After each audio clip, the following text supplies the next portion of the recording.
I'm a fish boy who skates for Team X Blades with a leprechaun who plays basketball. Come to my smart house, meet my alien sister. Don't come hungry, because I'll bet my mom can't cook.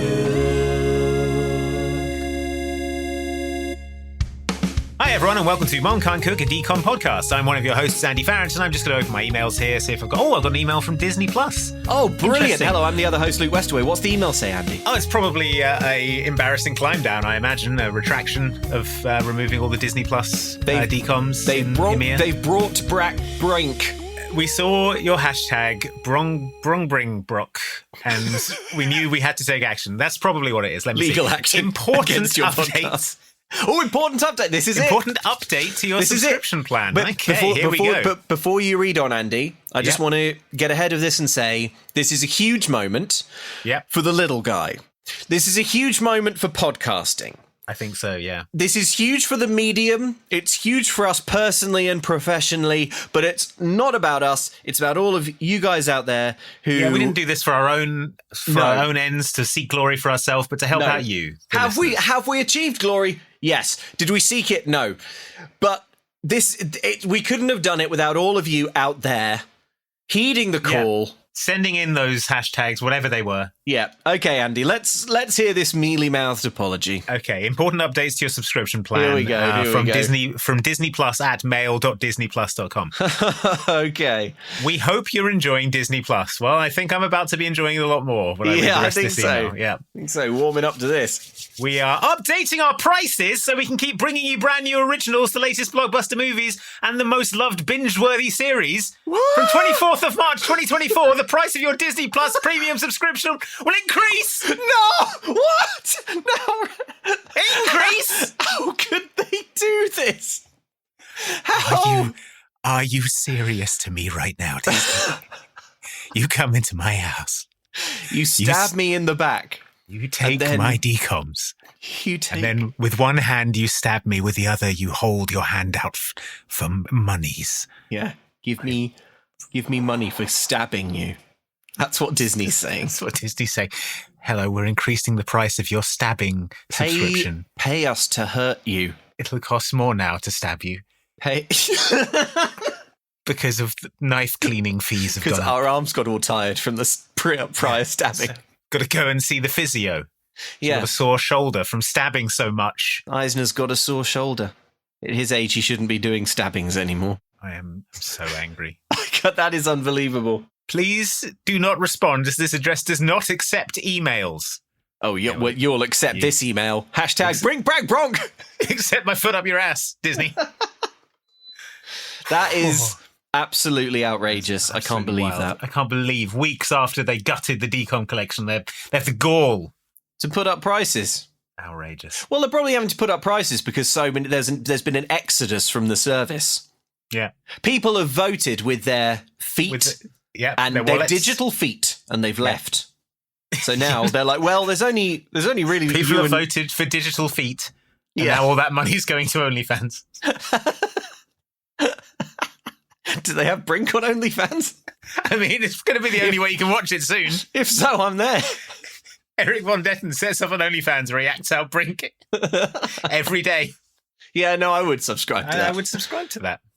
I'm so mad, Luke. I feel like I should challenge Bob Iger to a wrestle-off. Okay, well, if you're going to do that, you're going to need to have an in-depth knowledge of how wrestling works. Way ahead of you. I mean, not this kind of wrestling, a different kind of wrestling. I was going to say. Yeah, the movie we're doing today is called Going to the Mat. Yep. It stars DCOM royalty Andrew Lawrence.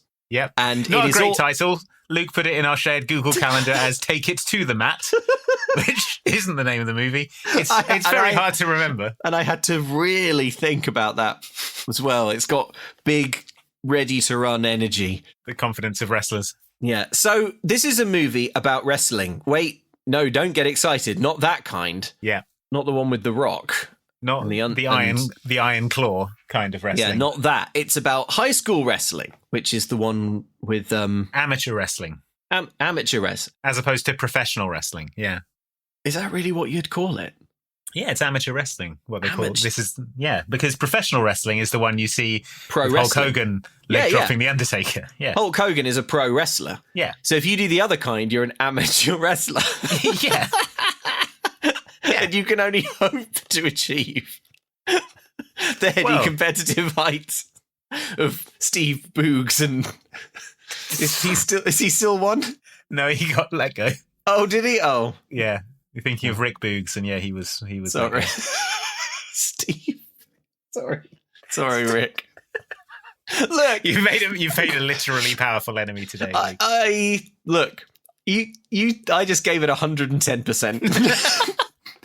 God, you're such a Simon Mayo. Oh, that's. Don't say things you can't take back.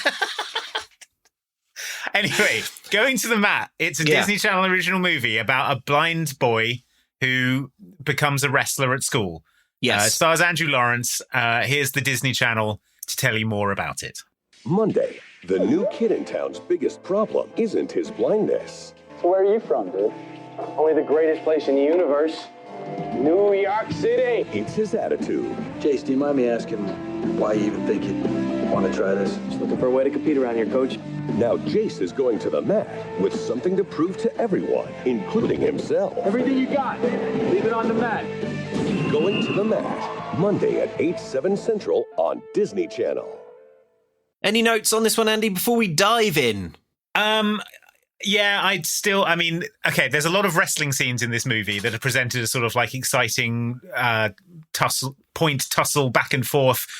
Who will win? Will they? Won't they? Yeah. But it sort of doesn't really work because the scoring is so incredibly opaque in wrestling. And there will be wrestling scenes where you're sort of like, oh, what's going on? And you can't tell, even when there's like a lingering shot of the scoreboard. I didn't know what was going on. Well, the scoreboard doesn't just have scores on it. It has like one long number that's a weight class. Yeah. And if you're sort of 2 kilograms or pounds or whatever heavier, then you have to wrestle a different boy. I feel like they could have done a better job of explaining the rules. Like, you get a point for like throwing someone down, but then if the person gets out of it, they get a point. So they get a point. Don't throw them down, because then you. Yeah, the only way to win is not to play. Yeah, just both of you walk away. Yeah, hit them with the tombstone pile driver. Benihana from the top rope. Is that anything? Hurricane Rana. Oh, damn it! What's Benihana? Benihana is a restaurant or a skateboarding move. Yeah. Jimmy Buffett's from the inside rope. Am I right? Yep, you got it. You sound like a natural. Yeah, my trademark move, Margaritaville. Yeah. Anyway, I found the wrestling in this film quite hard to follow because I don't really understand the rules, and I don't think they did a good job of explaining it. Also, the film is extremely earnest, which is fine because it's dealing with a topic that engenders a sort of earnest approach, which is fair enough. But as a result of this movie being so earnest, I found it to be quite low on drama. Yes. This movie feels to me incredibly safe and straight down the line. It reminds me tonally of, I'm going to say Drag Me to Hell. Cars. Straight cars. Straight line cars. Drag.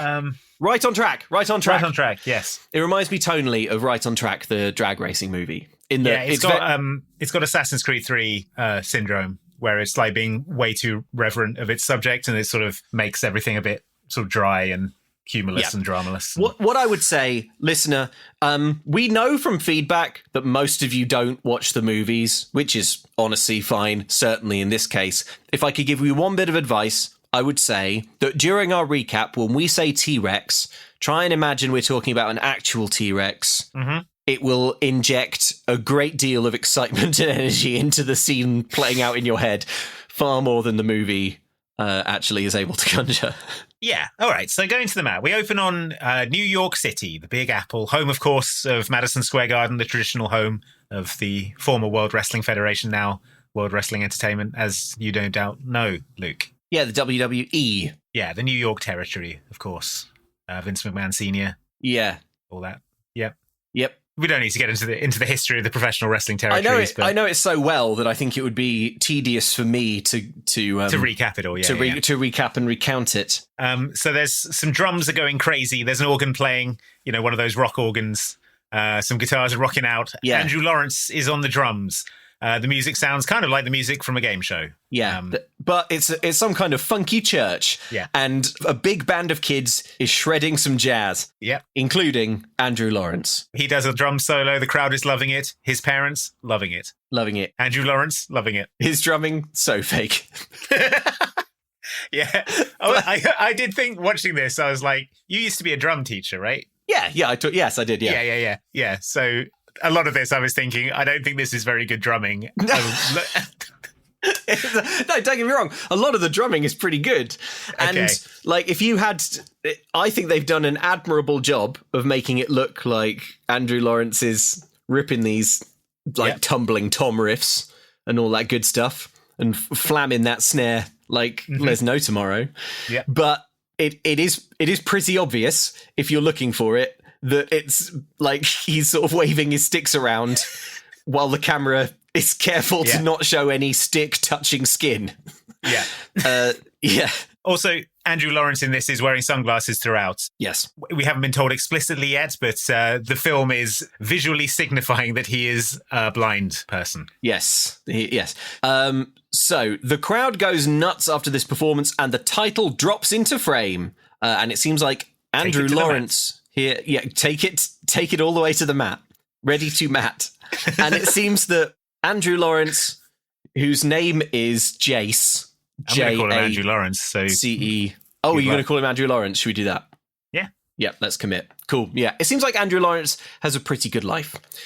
Next, we cut to a scene in the park. It's daytime. A game of baseball is underway. Yeah. An affable young Andrew Lawrence is playing baseball with his buddies. They're playing with a ball that bleeps, a sort of audible ball, which is neat and tells us, the audience, that his friends are supportive and inclusive. Yep. He's got like Daredevil senses. So he says. Yeah. Well, it like time slows down when the ball is being pitched to him and he can hear like a dog barking and a horse horsing around in the background. He sort of tunes it out like Daredevil and hits the ball. Yeah.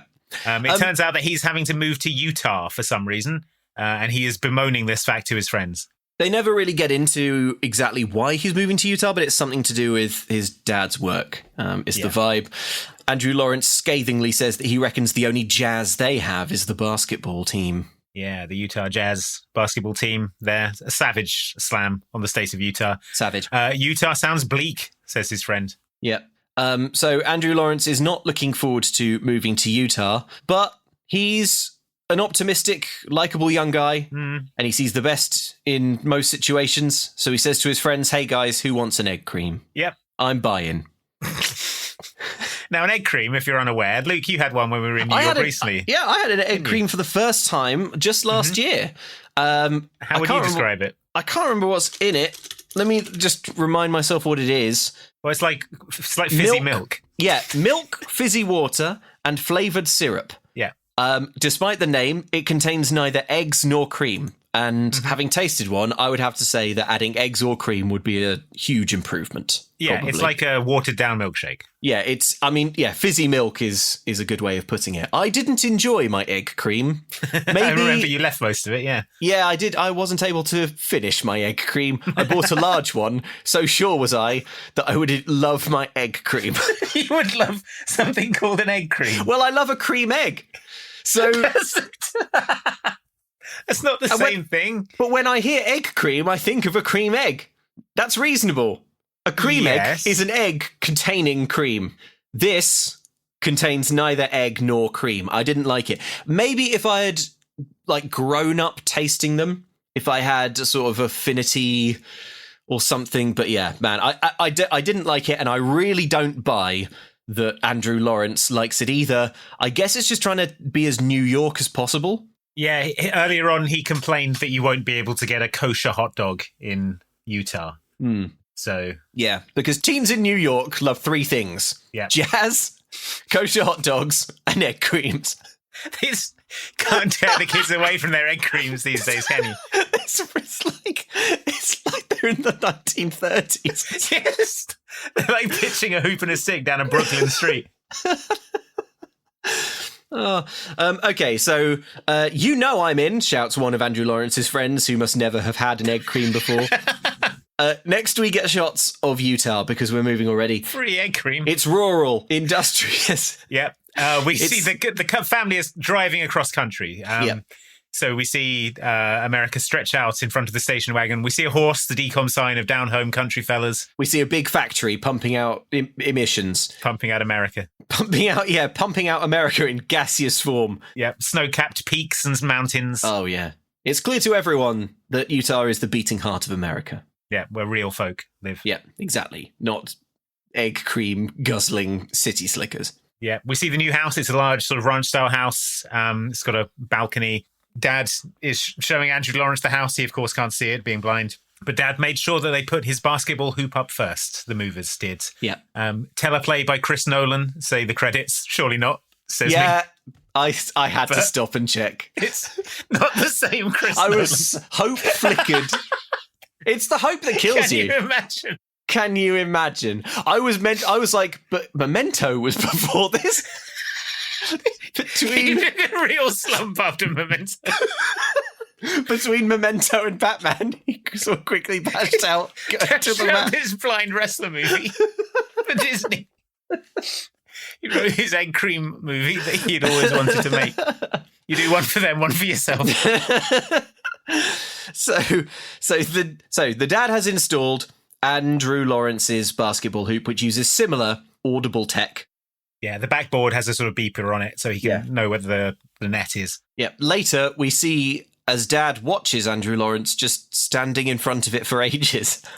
Yeah, his dad looks troubled by his son's blindness. This is a confusing shot. Yeah, it really is. Honest to God, Andrew Lawrence, he's just stood in front of the hoop, not doing anything, like still as a statue. Yeah. I was expecting some kind of reveal that the hoop isn't working properly or some kind of follow-up, but he's just stationary.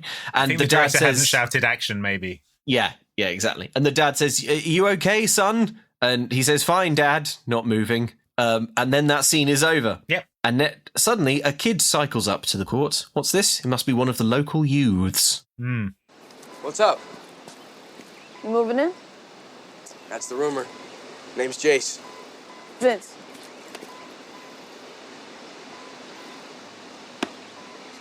What are you doing? I was testing. You're, You can call me Daredevil. how'd you know my hand was there? Facial vision. It has to do with vibrations in the air. I can tell what people are when they move. So, like Bat Radar, declares Vincent. Yeah. Vincent starts sort of jigging around him, trying to throw off his Daredevil senses. Yeah, nice try. A billy club hisses through the air. Vince's nose is shattered. The man without fear leaps into action. He asks if he wants to stick around and shoot some hoops, but this Vince, who we will later come to know as Fly, that's his nickname. Yeah. He says, "I'm not much into sports, but I'll talk to you later." He cycles off. Andrew Lawrence easily scores a basket. The ball sort of rolls off, and he fails to pick it up. This is probably the point where, and look, I hoped this wouldn't come up because it's a little bit name-droppy, but I should mention, full disclosure, Andy and I have met Cleo Thomas, who plays Vincent in this movie. Yeah. We saw him win a Pac-Man 99 tournament. If you were wondering how his career was going. Well, I tell you what, he's good at Pac-Man 99. Yeah, there's no shade. I rocked up fully expecting Cleo Thomas to not really be that good at Pac-Man 99, but oh my God, he was... Dude whips ass. Yeah, he just absolutely kicked ass, yeah. Did a great job.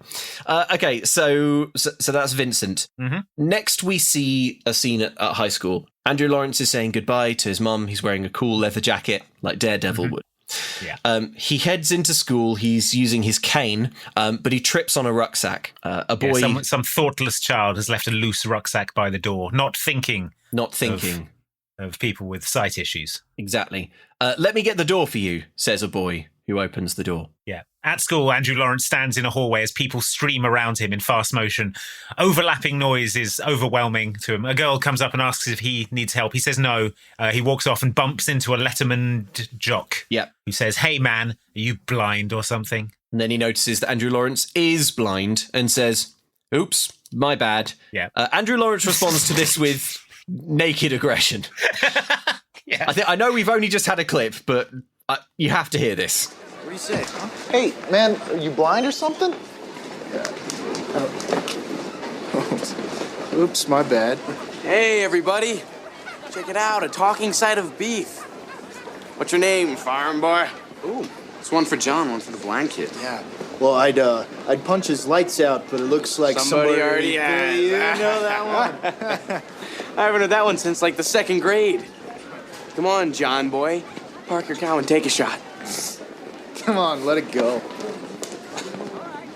Oh, where you going? I gotta go look after the cows. Ah, funny guy. Do you always make friends this easily? Wow. An interesting response. Yeah. I mean, he did bump into the guy. The guy said, "Are you blind or something?" Realised he was, apologised. Yeah. And then Andrew Lawrence is like, "Oh, you mother." You mother. It's going to be a it's going to be a theme of certainly the first half of this movie that Andrew Lawrence is overflowing with hatred for children who live in Utah. Children who have the state of Utah. The state of Utah. The egg creamless state of Utah. Children who have the temerity to have grown up in Utah. To reside in Utah. So far away from big band jazz and kosher hot dogs. And almost every interaction he has with his peers at this school is sort of him just yelling at them about being from Utah. Him hissing at them about New York. Yeah. It's very there's an odd energy surrounding Andrew Lawrence. He asks this girl how big the guy was, and she says he's the captain of the football team and the wrestling team. Major oops, says Andrew Lawrence. The girl introduces herself. She's Mary Beth Rice, and she's going to be one of his readers. So she'll be reading books for him because being blind, he's unable to read books himself, and so the school has assigned readers to help him with his studies. Mary Beth has gone far out of her way to volunteer and to help Jace, Andrew Lawrence, to read in school. Yeah, so how does Andrew Lawrence greet this girl? He screams, "Why? Because it looks good on your college application!" He sort of sneers that into her face. And then she says, "Actually, I'm doing it for the money." And then the scene ends and he sort of smiles to himself. He smiles to himself, realising that he's met someone very special. So the Electra to his Daredevil. So Andrew Lawrence arrives at Spanish class. He walks into the room loudly slagging off Utah as he is led to his seat. He's screaming about how he's from New York City, you yokels. Yeah, and then he asks them to be impressed. He says, someone says, "Where are you from, dude?" And he says, "Only the greatest place in the universe, New York City." And he does say it a bit like that. Yeah. "Am I supposed to be impressed?" says a boy. "Obviously," says Matthew Lawrence. And then when they aren't, he claims it was a joke. Yeah. So this is our hero anyway, the likeable hero. Likeable hero. So he sits down, and then who should sit next to him? It's farm boy John from the interaction before in the hallway. It's the jock who he bumped into. His name is John. He's also in this class. Oh dear. Now, we don't linger on here for too long because the movie wants to do a few more scenes of Andrew Lawrence being fairly unbearable. Being a total asshole, yeah. We cut to a music class, which is being led by Wayne Brady. He's conducting them in a performance of Bach. AKA Mr. Wyatt is the teacher's name. Yeah, I've just got him as Wayne Brady, but that's fine. Mr. Wyatt is fine. So they're all playing Bach. They're all kind of cooperating and doing a nice bit of music. And then Andrew Lawrence just kicks into a sick drum solo. Yeah. In the middle of it. Just obnoxiously powers up a powerful funk groove. Yeah, overpowering everything, throwing the song completely off. Everyone stops. Yeah. Vincent, the kid on the bike from before, is also here. He's at the piano and he starts riffing some blues on the piano. Wow. Turns out Vincent, pretty good at the piano. Yeah. The teacher, Mr. Wyatt, realises that Jazz is at risk of breaking out. So he calls a halt, and as he storms over, it is clear from his bearing and the way he walks that he is also visually impaired in some way. he sarcastically says to Andrew Lawrence that he didn't know there was a drum solo in Bach. He says, "You are the first person to be that brilliant in over 300 years." And he sort of forces the class to do a sarcastic clap. Yeah, he tells Andrew Lawrence, don't come into my class and assume you're better than anybody else. Everyone is an equal. I'm sorry, all right, I just... Forget it. You wouldn't understand, says Andrew Lawrence. And then when Wayne Brady leans in and goes, "My guess is I understand better than anyone." And he walks back to the front of the class and the girl next to him says, "In case you didn't realise, he's just like you." That's right, a total asshole. So the thing that's happening in this scene is that Andrew Lawrence is blind. Mr. Wyatt is also blind. Yeah. But Andrew Lawrence doesn't know that Mr. Wyatt is also blind because he's blind. Yeah. So and presumably Mr. Wyatt doesn't know that Andrew Lawrence is blind because he's blind. But he must, because Mr. Wyatt says, "My guess is I'd understand better than anybody." So I think Mr. Wyatt must have been told. Okay, yeah, that makes sense. Yeah, heads up, there's a new kid in your class today. Yeah. And just to let you know, he is blind. Just to let you know, he is an asshole. Yeah, yeah. I think the character of Mr. Wyatt is baffling to me in this movie because imagine you are Mr. Wyatt. Uh-huh. You are a music teacher at a high school. You are blind. And suddenly, who should appear at your high school but an unbelievably talented jazz drummer who is also blind and feeling out of place? Everything is trying to pull this movie in the direction of it being a sort of heartwarming story of Mr. Wyatt taking Andrew Lawrence under his wing. This movie wants to be about jazz. It wants to be about music because we've just seen Vincent just demonstrate, oh, hey, by the way, I'm incredibly proficient at jazz piano. Yeah. I'm incredibly proficient at jazz piano. The obstacle to this happening is that Mr. Wyatt, the teacher, isn't very nice to Andrew Lawrence and doesn't seem to like him. Their relationship is immediately antagonistic. The relationship is sour right from the word go. Even though they have this visual impairment in common and both love jazz. They're the only people in the state who do. So, you know how sometimes a story will just find its way out. Yeah. Without if you're writing something. Sure. It really feels like this script kept trying to become a sort of heartwarming blind jazz movie, and the writer was like, "No, it's a wrestling movie." It kept smacking it back into a wrestling movie that it didn't want to be. Yes, it feels exactly like that, and the only way that they figured out around it is just to sort of have every interaction that Andrew Lawrence has with what should be his inspiring teacher, Mr. Wyatt, be Mr. Wyatt telling him he hates him. Bollocking him and telling him bollocking him and saying he hates his whole deal. Yeah, and they don't really spend a lot of time together. They just sort of occasionally bump into each other in corridors and yell at each other. Yeah. So anyway, another kid says, in case nobody told you, he's just like you. Andrew Lawrence clocks what's happened and he says, "Wow, talk about the blind leading the blind," to a reasonable laugh from the room. It's a good laugh. Oh, you're a clown now, shouts Mr. Wyatt. He says, look at the clown. He says, "Oh, everybody, look at the clown." He says, "Hey, clown, if you want to juggle and sword swallow, that's next door.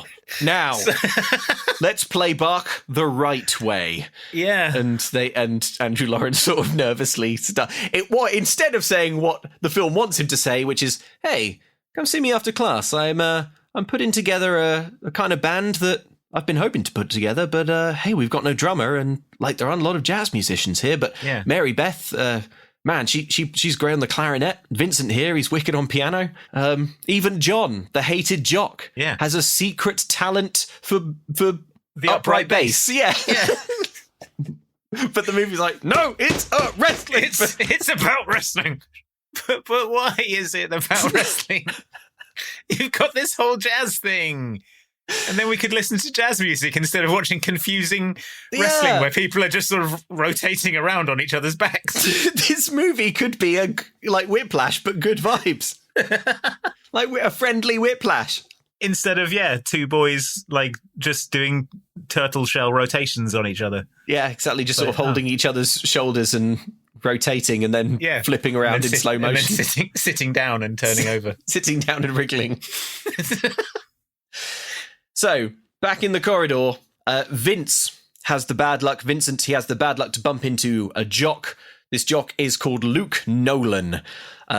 Luke Nolan says, "Hey, Fly." Fly is Vince's nickname because he's so small of stature. And there's a sort of tense standoff between them. Andrew Lawrence interjects with more unnecessary dickery. He shouts, "Hey, John boy." Hey, you ever heard of a yellow taxi cab? Hey, John boy. Hey, John boy. Empire State Building. You ever heard of it? Name 3 items from the Katz's Deli menu. You can't. I thought you were going to say name 3 items from Cats the Musical, which debuted on Broadway in New York City. Yeah, he's pretty insufferable. We cut to the two of them, Fly and Andrew Lawrence, playing basketball. Last year, my band played the Christmas show at Rockefeller Center, says Andrew Lawrence, unsolicited and unprompted. Likeably. It was the best day of my life. He says it was awesome. Kids were dancing and screaming. One girl even wanted my autograph. And it's not like that here, explains Fly. Band guys are the lowest of the low. At football games, it's a good night if no one throws empty cups at our heads. He says, here, band guys are like sea monkeys, the lowest form of life. I've just written down, don't talk to Andrew Lawrence about sea monkeys. Monkeys? No. In New York City, we've got a little guy called Tong. You ever hear of him? Climb the Empire State Building. You don't even know what that is. So what does the guy have to do in this joint to be accepted, says Andrew Lawrence, who has had one day at school in which he antagonized the football captain, told his Spanish class that everyone should be impressed he's from New York, ruined the music recital with an unsolicited drum solo, insulted his teacher, and then antagonized the football captain again a second time. What does a guy have to do in this joint to be accepted? What have you got to do? I listed all the boroughs of New York out loud through the school intercom. I told everyone about Rudy Giuliani. What are you going to do around here? Jeez. It's like, I feel like I'm on the Staten Island ferry over here. Yeah. So, Vince says that basically you have to be a jock to be accepted. Yes. Vince says that you're a better basketball player than me, and you can't even see what you're doing. He's trying to sort of convince Andrew Lawrence that he should be a jock. Yeah. He then apologizes for saying that. I've heard worse, says Andrew Lawrence. And we cut to basketball class. I've heard worse from Andrew Lawrence to other children in the last 10 minutes. Yeah, that's but yeah. Yeehaw! Hey, John boy! Woo! It's a simple country folk. How many fingers am I holding up? It's Simple John. Playing his banjo on a hayride. Well, unhitch your mother from the wagon she towed down here. Let her have the rest of the day off. Ever heard of a little thing called syncopation? Ever heard of a little park called Central Park? Ever heard of Friends? Ever heard of Phoebe from Friends? She's a close personal friend. Never heard of the Brooklyn Bridge? Only murders in the building. Seen Independence Day? You know what the aliens blow up first? That's right. New York City. Wait, hang on. Did they blow up the White House first? Damn. District of Columbia. I can't remember. Got you there. Okay, so basketball class. The kids are being sorted into teams, and we meet the coach, Mr. Phil Rice. He's going to be an important character in this movie. Yeah, he has the same name as Mary Beth, you may notice. Yeah, you may notice. Phil Rice, welcome to Homestead. Thank you. You might want to use this time to go do some homework or something. No, I can do this. I used to play basketball all the time at home. Not to be rude, but how?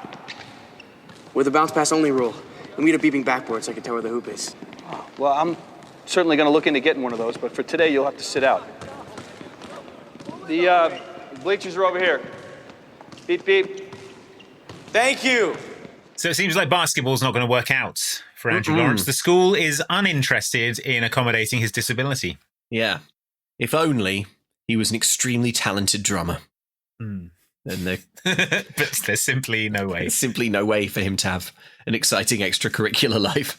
Yeah. We cut to the Spanish class. The football captain, whose name I wrote down, but I can't remember it now, but it's got an X in it, weirdly. Oh, do you remember his John. name? Yeah, let's just say John. You can just be John. Lambrix. Yeah. John Lambrix. Good name.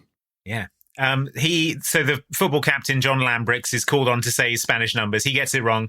Andrew Lawrence gets it right, but Lambrix, shamefaced, then looks over and notices that Andrew Lawrence has a recorder on his desk, and it's full of voice notes of stupid things Utah locals have done, with reminders to make fun of them about it. Like the girl who thought an egg cream was shampoo. I mean, hello, get out much? Talk about living on planet Hillbilly. That is verbatim a voice note he has recorded for himself. Now look, reminding him to make fun of her later. This scene is quite hard to unpick because, of course, the reason that Jace has a tape recorder is because he needs one, because he's blind and it's useful to him. He can't. Yeah, it's easier way to take notes. Yeah. So that's why he has it. And so it is extremely cruel and uncool for John the jock to pinch it and play his voice notes out loud. But on the other hand, when he plays the voice notes out loud, they say, don't forget to email my New York friend Pete about the genius girl who thought an egg cream was shampoo. Hello, get out much, talk about living on planet Hillbilly. Like, try and get inside the mind of someone who says that out loud to themselves. This isn't a note that he's sending to Pete. This isn't a voice note for Pete. This is a note for Andrew Lawrence to remind him to email Pete a mocking email about a girl who thought egg cream was shampoo. About a girl who doesn't know what an egg cream is because she was born after 1936. Yeah, the genius girl who thought an egg cream contained egg. Idiot. Probably doesn't even know who Jimmy Fallon is.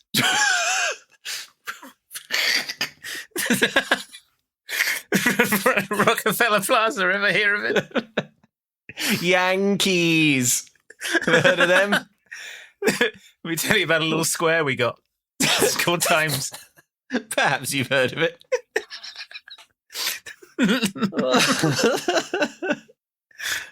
He's so unlikable. So, the teacher asks what all this hubbub is, and Andrew Lawrence tells the teacher that somebody took his tape recorder. Now, before the teacher can sort this out, the fire alarm goes off, and the teacher shouts, "Let's take this seriously," and charges for the door. With his elbows out. Shoving children to the floor.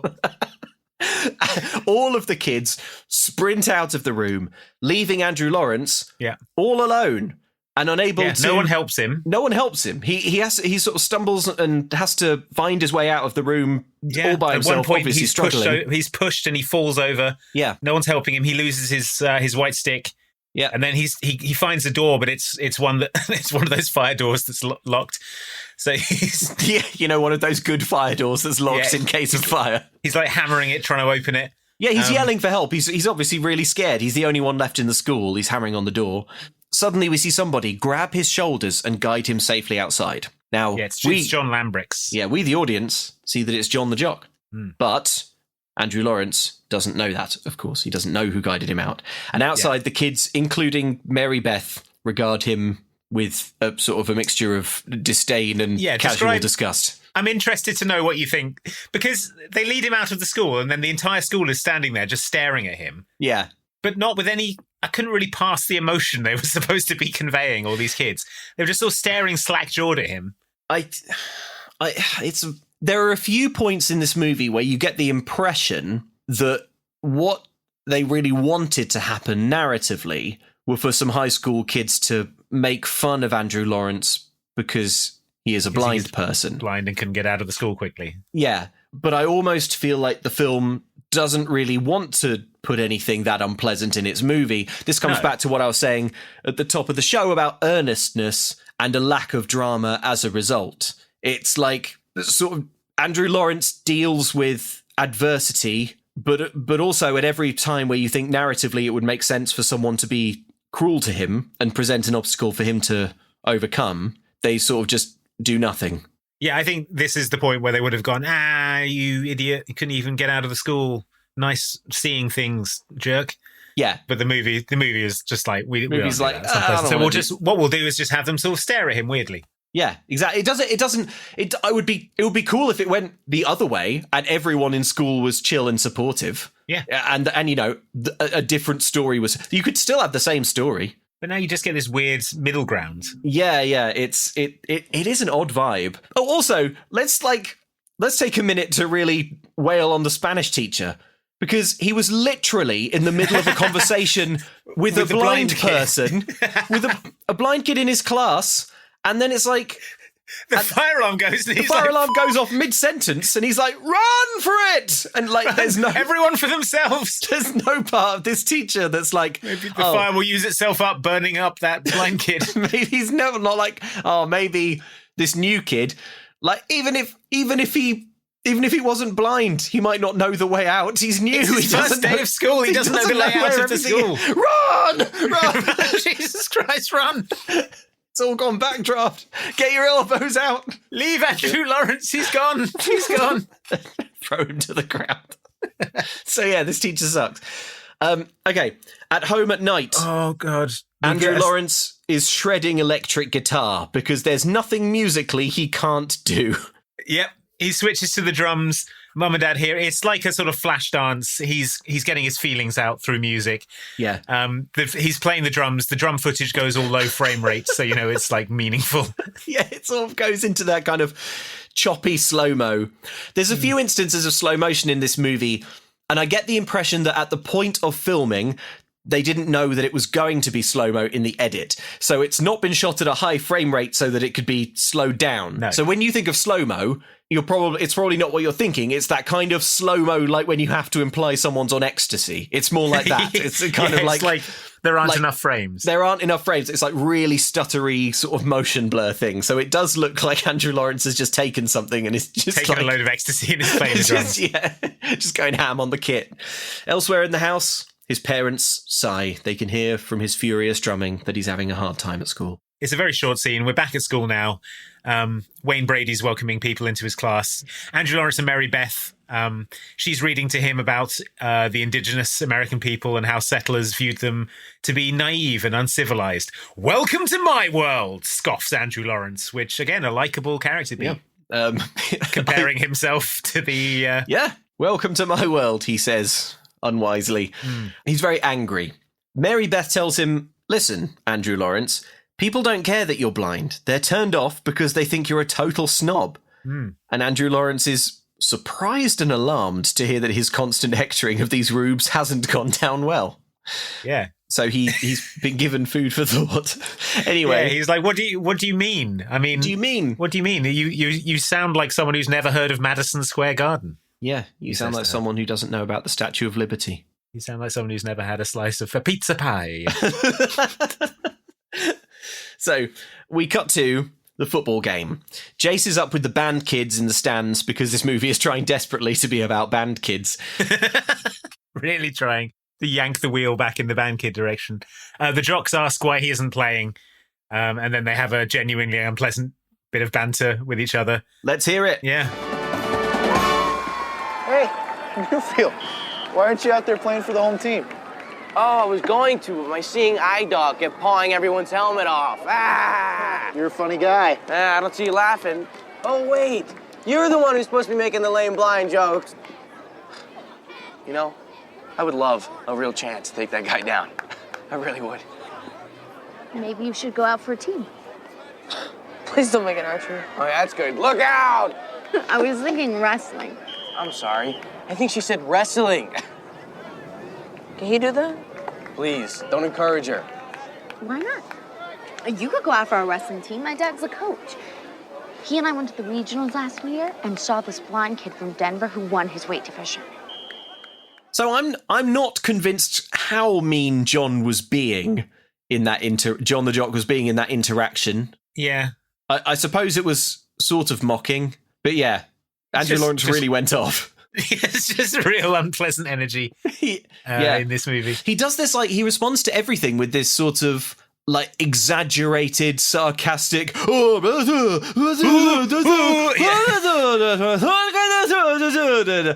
it's... Hey, I'm walking here! Yeah. Well, he's a New Yorker, isn't he? I don't know if he mentioned. Yeah. Ever heard of The Godfather? Yeah. Some of that was in New York. Martin Scorsese. Ever heard of Gangs of New York? Starring Leonardo DiCaprio. Guess where it was set? New York City. Start spreading the news. Concrete jungle where dreams are made of. Come on, join in, you Utah scum. It is New York Minute. Why is no one singing with me? You scum. So, you probably don't know how to sing and have never heard of jazz. We invented music in New York and didn't let it out of the state borders. So at home, Andrew Lawrence is researching wrestling. It turns out that blind wrestlers compete on pretty much the same level as sighted wrestlers. The only special consideration afforded to blind wrestlers is that they and their opponents begin each match in full contact position. So instead of facing off and then locking up, they start off in a lockup. Yeah, fine. That's it. So it seems like this is something that Andrew Lawrence could compete in. So he picks up the phone and he calls Mary Beth and says, "Okay, I'll do it." We don't hear Mary Beth's side of the conversation, but there's a long pause. And then he says, "Stop laughing." And then there's another long pause and he says more loudly, "Stop laughing." And then he bangs the phone on the floor 6 times and then hangs up. Which, I mean, it definitely makes it seem like Mary Beth was playing some kind of prank, doesn't it? Yeah. Well, this is the kind of screenwriting twist that Christopher Nolan is known for. Yeah, exactly. Andrew Lawrence looks down at the tattoos that cover his arms and chest. Realizes he can see them. Maybe play the drums instead. Yeah. So pretty good from Chris Nolan there. We cut to the locker room of the wrestlers. Echoes of Inception. Fly is going in for wrestling too. He's apprehensive about it. The jocks all look surprised. The coach comes in. They explain that they're keen to try. Starting from scratch would take an incredible amount of hard work, says the coach. Great, I love hard work, says Andrew Lawrence. Fly is less enthusiastic, but he agrees as well. Andrew Lawrence says he's just looking for a way to compete around here. And the coach gives them a huge stack of VHSs of wrestling matches to watch. He says that it's Fly's job to watch them and narrate them to Andrew Lawrence, because of course he cannot see them. So yeah, I bet Fly's glad he made friends with Andrew Lawrence. He's now competing in a sport he doesn't want to. And having to describe wrestling to Andrew Lawrence. Yeah, how is he going to audio describe it in any sort of useful way? He doesn't know what's happening. He doesn't have the vocabulary of wrestling. He'll have as much chance as I would of audio describing wrestling. Oh, he's sort of spun around him a bit, and now he's on him. They're both wriggling. He's spinning. They're twisting and spinning. He's wriggling. They're twirling. He's wriggling like Billy-O. Twirling. Everyone's twirling on their ever feet. Onwards. Everyone's on their feet. I think his arms popped out. You have a very, very weird idea of what wrestling is. Yeah. So Mum and Dad are having tea with Andrew Lawrence in what looks like an airport departure lounge. Probably because it is. Yeah, Mum can't understand why he'd want to wrestle because it's so sweaty. Andrew Lawrence explains that everyone does sport around here. Except for when I'm with Fly, I'm the blind guy or I'm invisible, says Andrew Lawrence. He's just desperate to fit in. Mm-hmm. Well, sort of. He's like... I mean, if he were desperate to fit in, he would stop talking about New York all the time. It's like he's sort of desperate to fit in, but he's also desperate to own Rube John, the yokel jock. Yeah, he's desperate to fit in, but also have the elevated status of a New Yorker. Yeah, among this scum from Utah. So it's time for the weigh-in. The coach weighs Andrew Lawrence and Vince, aka Human Fly, and he tells Vince that weight class is open in a way that makes clear that the coach expects Vince to be dead soon. Because well, they have no other wrestlers that he's small. so very, very light. They have no other wrestlers that light. Presumably, I mean, it's obviously a weight class that's open. Yeah. So maybe they should try and find one. I don't know how it works. Are you not leaving points on the table if you show up to a wrestling meet without a 103-pound wrestler? Yeah. If because the other teams have a 103-pound wrestler, do they not just sort of walk into the middle and go, "I win by get default"? 10 points. Yeah. Man, they what a sweet throw a sack of flour in there and he just pins it. Yeah, I've won all my matches. Did I have any opponents? Not important. Andrew Lawrence is 143 pounds. That puts him in the same weight category as Bully Luke from earlier. Yeah. But they need a backup for that spot, so that could work for them, says the coach. Yes. The coach, however, offers this sobering warning. If you want to earn the right to compete in a league meet, No clue what that is. You have to win your weight class in a wrestle-off, which I hold every 2 to 3 weeks. Yep. I don't know why he says this, because in retrospect, having finished the movie, that's not going to... No, he doesn't. No, he doesn't. Yeah. So, fine. The way he describes it as well makes it sound like he's in a Shang Tsung throne watching these boys wrestle. It's like, as well as the sort of regular state competition, I hold unlicensed death matches. Like, silence! You will now compete for my favour. Pull out his heart! Yes, finish him. Become the wrestler you were meant to be. So now we get a training montage of all the kids training. Andrew Lawrence is struggling somewhat with the routine, and the jocks are sort of making fun of them. Yep, Andrew Lawrence throws his head back and headbutts the guy in the face. Yeah, he headbutts this guy, and the jock says, "Great job, coach, putting someone on the team who can't see what he's doing." Yeah, another boy says, "This is what happens when you hire the handicapped." Yeah, that's John. That's yeah, Lambrix himself. Evil John Lambrix. And then Andrew Lawrence has a wrestling match with a boy who is like hissing blind jokes into his face. Yeah. What's your favourite nursery rhyme? 3 blind mice. What's your favourite band? Is it Third Eye Blind or is it Blind Melon? He says. So in response to this, Andrew Lawrence... What's your favourite kind of window covering? Is it blinds? In response to this, Andrew Lawrence knees the boy as hard as possible in the nuts. And... I mean, that's what it looks like, right? Yeah, it really does. He sort of like hoofs him hard in the testicles and pins him to the floor. Andrew Lawrence is understandably tearful with emotion, but obviously this is not what wrestling is all about. So later, in Coach's office, he's being given... What's your favourite kind of forced bet in poker? Is it the blind? What's your favourite kind of alley? Imagine if his favourite band was Blind Melon. It's hard to imagine. Yeah. Have you heard them? Oh, boy.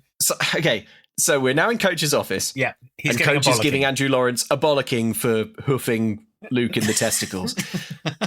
The thing is that in this scene, there is a chocolate donut, like, front of shot. Yeah, it's like for the conversation. Shot is framed around this donut. Yeah, it's like there's a large donut in focus, center frame, and sort of blurrily in the edges, we see the rest of the scene is happening.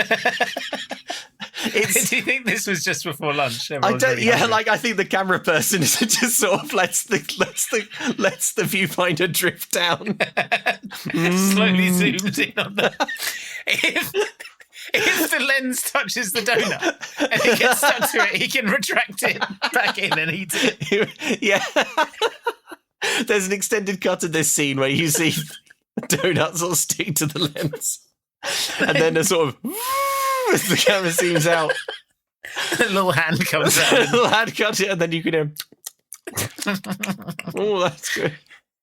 Yeah, I've got the quick energy I need to finish filming this nonsense. Sort of loving close up of this chocolate donut. Sort of glistening icing on Coach's desk. It's so weird. So anyway, the coach says that wrestling isn't about brute strength, it's about intelligence, Jace. And Andrew Lawrence / Jace says, "Are we done?" and storms out. And then as he storms out, the camera once more lingers on the donut. It is a nice looking donut. It is, yeah. I mean, yeah, I would eat it. We cut to Andrew Lawrence and Mary Beth. They're talking about wrestling. The first meet is coming up. Mary Beth says the first it's against scrimmage. Scrimmage, whatever. The first scrimmage. Mary Beth says it's against the Wasatch Cowboys. Cowboys? It's too delicious, shrieks Andrew Lawrence. Does their gym have a hitching post out front? Do their uniforms come with 10-gallon hats? Oh, it's all too much. For us high society. I shall write to the Algonquin Round Table. This will be in the Whispers and Murmurs column in the New Yorker. Oh no. If I'd known we were going to get on this tear, I would have made a big list of New York things. New York things. Hang on, let me find some more. New York things. No, not New York things to do. New York things to reference in a podcast.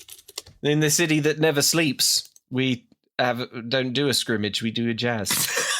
So anyway. Where I come from, Scrimmage is a notable jazz musician. Yeah, Tobias Scrimmage.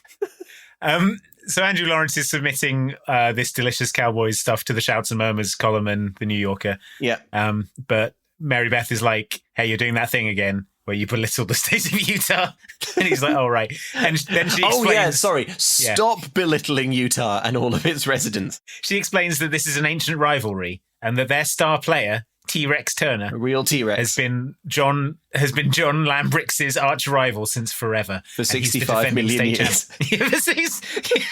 It's a rivalry 65 million years in the making.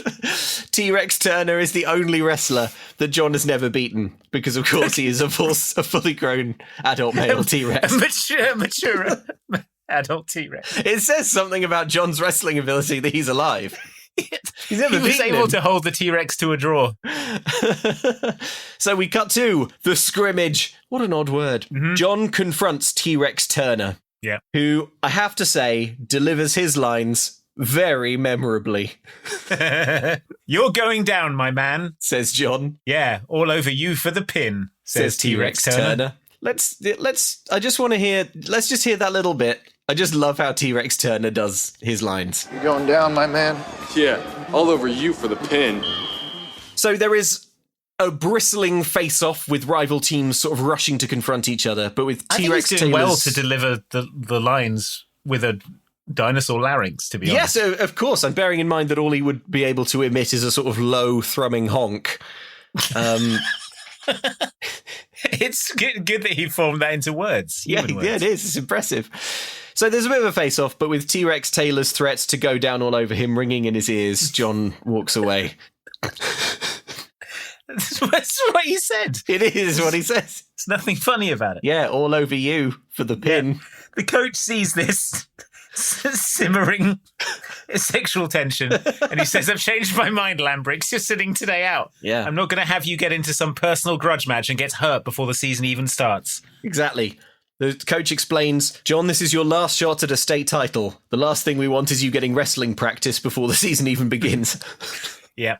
So, you're a senior, this is your last chance, so go and sit down and set an example for the younger guys. If you wrestled today, you could get dangerously good at wrestling. You can get wrestling XP. From doing it lots. Yeah. So anyway, Luke ends up going up against T-Rex Taylor. Wrestling occurs. We see our first wrestling match of the movie. This would be a great point to have someone explain wrestling, but they don't. No. Instead, there are a lot of leg grabs. Luke is getting suplexed all over. It is presumably a lightning-fast chess game of strength and reflexes, but I don't know. Luke gets suplexed hard onto his shoulder. Yeah, they flip and flop all over the shop. That's what I've written. Okay, well... Okay. Sorry, well, you shouldn't have done that. But when I wrote it, I didn't know it would rhyme.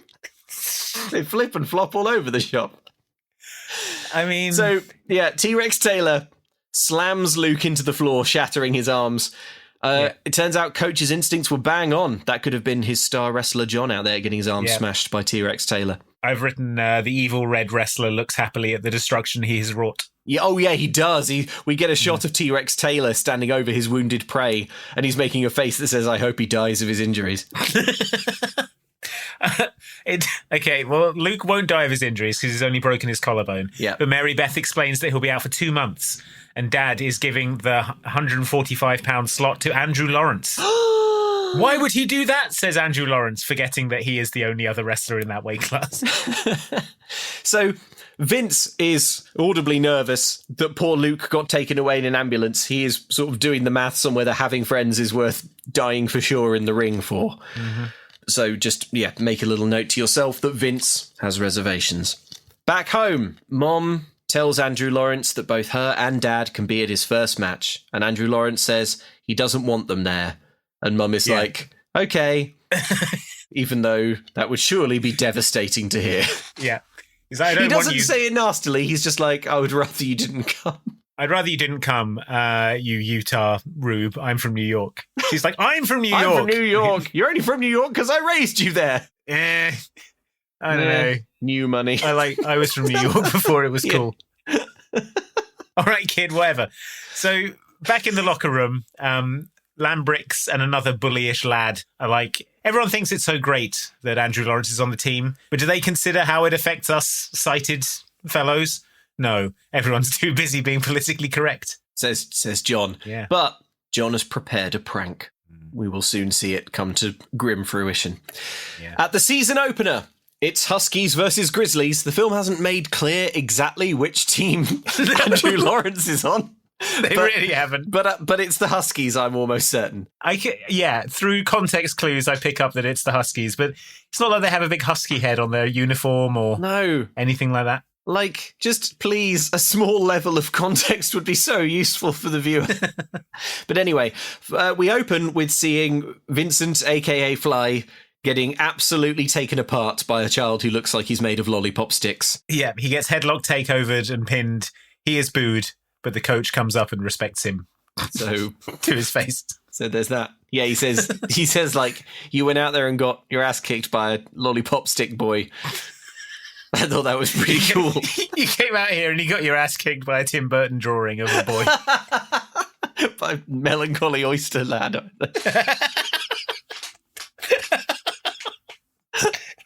But I respect you anyway. But I thought it was awesome.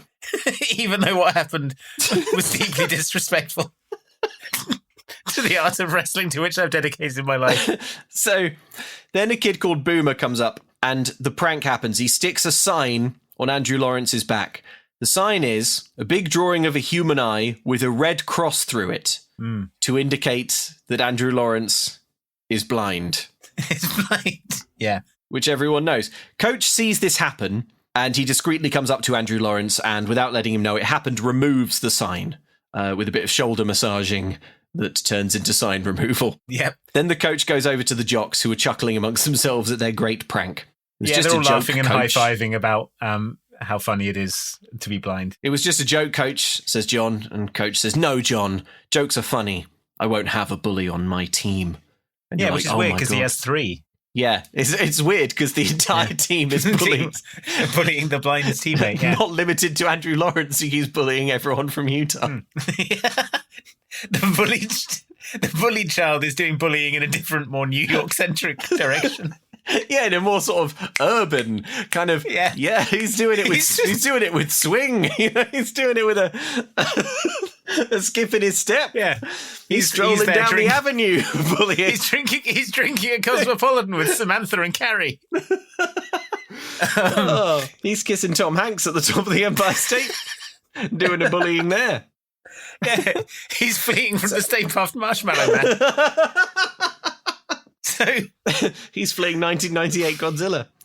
So Andrew Lawrence has his match. He is powerfully slammed. This is pathetic. He's going to hurt us, say the bully teammates. We get a montage of training and wrestling. Fly and Andrew Lawrence are getting crushed over and over again. They train some more. Andrew Lawrence looks sad. He does one good move, but then is slammed powerfully again. It's just a montage of total failure. It's them failing to do anything good. The subtitles tell us that Andrew Lawrence is hearing overlapping noises. Yeah. At one point, I think, as if to sort of imply that he's struggling with the amount of chaotic sound in the arena. Yeah, he can't focus. Which I think would make sense. Mm-hmm. But the film does not stick to this or adhere to this particularly. Or kind of find a way of dispelling it. No. Yeah. So we cut to Wayne Brady Hooray! listening to a scene of Mr. Wyatt, my favourite scenes. Yeah, he's listening to it sounds like music from Persona 5 menus. Andrew Lawrence walks up and says, nice groove, Motown, late 70s, early 80s, Funk Brothers on backup. Nice ear, says Wyatt. It's Detroit, 1985. Anyway, let's you and I not be friends. Are you serious? You have so much in common. This film is trying so hard to have an inspiring story between these two. I realise we haven't gotten along that great, says Andrew Lawrence, but he's getting hammered at wrestling. And Mr. Wyatt says, well, why'd you sign up? Yeah, so Andrew Lawrence says, I wanted to be part of one thing where my disability was totally irrelevant. And Wayne Brady says, well, like music? And he's like, yeah, if I wanted to be a walking piece of cliche like you dick. Yeah. And the movie goes, oh, okay, fair enough. He says, walking cliche. Me, Stevie Wonder, Ray Charles, Jose Feliciano. Like, who wouldn't want to be counted in that company? How arrogant to list yourself with Stevie Wonder, Ray Charles, and Jose Feliciano. and me. And me. You don't want to hang out with those losers and in me, the other musician club. And me, the other genius. No thanks. No thanks. I think I'd rather have my arms smashed up. I think I'd rather get suplexed onto my head every day. Over and over again. So Mr. Wyatt points out that he is a blind musician, and Andrew Lawrence in response opens up about his frustrations. Doesn't it ever tick you off that when people look at you, the only thing they see is a blind guy? What? I'm blind? How am I gonna get home? Man, of course, I'm a blind guy. So are you. So what? Thanks for your advice. Well, what do you want me to say to you, huh? Wait, stay the course. It gets easier. Well, guess what, man? It doesn't. People are gonna treat you differently always because you are different. Tell me something I don't know. Okay. Okay, I will. You have been walking around here with a chip on your shoulder a mile high. You might as well have this little blinking light right on your shoulder that says, look at me, pity me, poor misunderstood me. Look, why don't you play your song another way? People listen to the music you make. Play it so that they can see you as you really are. Note that this does not apply to making actual music with Mr. Wyatt. It applies to getting suplexed over and over again.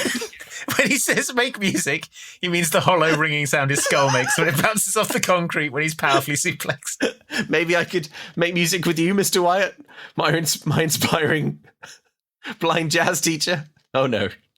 Oh, no, I don't like you. I won't be doing that. Yeah, no, I'm going to pass you over to our other teacher, Stone Cold Steve Austin. You know, Vincent's quite shy, but he's actually incredibly good at piano. Oh, no, wait, his fingers just got smashed. Oh, no, he just got belly to back suplexed into a wall. So he won't be playing anything again. Because this movie, it's about wrestling. For God's sake. Stop liking music, viewers. It's about wrestling. It's not whiplash. Luke, as you know, I've recently gotten very into amateur wrestling. Oh, yeah?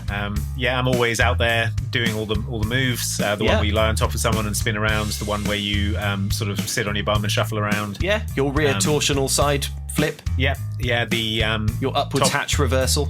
Yep, the poison hurricane rana from the top rope. Yeah, all the moves. Yeah. But well, as I can attest, because all my bones are broken.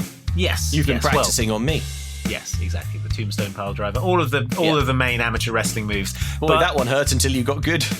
Yeah. So it's not one you want to be practiced on with. But what's really suffered though is my wardrobe, because now I just wear these kind of spandex singlets. Yeah, I've seen them. And this sort of helmet with the ear protectors. Yeah, I've seen that too, impacting boots. my rib cage over and over. Yeah, so I just I walk around in this wrestling singlet all day. Yeah. And I'm starting to get some looks from the other students at the high school that we both go to. I'm glad you brought it up, Andy, so that I didn't have to, but you are becoming something of a laughingstock with the gaming community. Yeah, well, I can put them all in a spinning toe hold. Yeah. Is that the solution to my problem? I mean, it kicks the can down the road, but ultimately once they're recovered, once they leave hospital, they're just going to be chuckling behind your back again. Would it help if I German suplexed them? I don't think so. I think what you need to do... suplex. Vertical suplex? Fisherman suplex. Can you do a fisherman suplex? Yeah, I mean, I can do a fisherman suplex, yeah. Okay, all right. Show me. Do one on me now then. All right. Is that how it was supposed to go? Yeah, for all you know. Okay. Well, that should not be that colour. No, Andy, we're going to have to try a different path, I'm afraid. Okay. You're going to have to start wearing insert coin clothing. Insert coin clothing? That's right. Tell me more. Insert coin, make cool, geek-forward, fashion-forward clothing based on the video game licenses that you absolutely love and adore. They have really cool designs based on the hottest video games. Video games, all sorts of ones, like Elden Ring. Ever heard of that one? It's one of my faves. I love that one. I've heard of it. Yeah. It's back in the headlines. It is. Yeah, I can dress myself to play the upcoming DLC. You can. I have an insert coin Elden Ring hoodie that I dearly love and wear very, very often. What else? Oh, man, they just released some new Sekiro stuff. Oh, man. You know what a fan I am of the series formerly known as Yakuza, now known as Like a Dragon? Yeah, they got some good Yakuza stuff. Kinds of amazing Yakuza jackets with the back pieces based on the tattoos of the characters from that game. You should check those out. They're amazing. If you like video games, and let's be honest, who doesn't, because these things are just such a good time, then you should head to Insert Coin Clothing. Okay, so I'm going to go to insertcoinclothing.com and I'm going to use the special code that Insert Coin have given us. Yes. Which is Brunkbackbrink. That's right. Thanks, Insert Coin. They've joined the grassroots campaign. They've joined the campaign with a confusing hashtag. Now our campaign's gone corporate. So it's BRUNKBACKBRINK and use that code at insertcoinclothing.com to get 10% off online orders. Codes are not applicable on charity items, bundles, gift cards, postage, and some products at launch. They cannot be combined with other deals or promotions and are valid until the end of 2024. Those letters just washed over me. I respect Insert Coin, what you're doing, and the sacrifice you've made with that incoherent code. Brunkbackbrink. That code, right. Once again, Brunkbackbrink. Don't say wrong codes, it's confusing. Brunkbackbrink. Oh my god, I genuinely thought you were saying wrong ones on purpose to be funny. I'm saying the right one. Are you saying the right one? Sorry. It's Brunkbackbrink. Brunkbackbrink. All right, that's it. I'm putting the iron claw on you. Okay. I'm getting you in the sharpshooter. It's a submission hold. There's no impact. Well, then you turn it wrong. There was definitely an impact. More practice needed.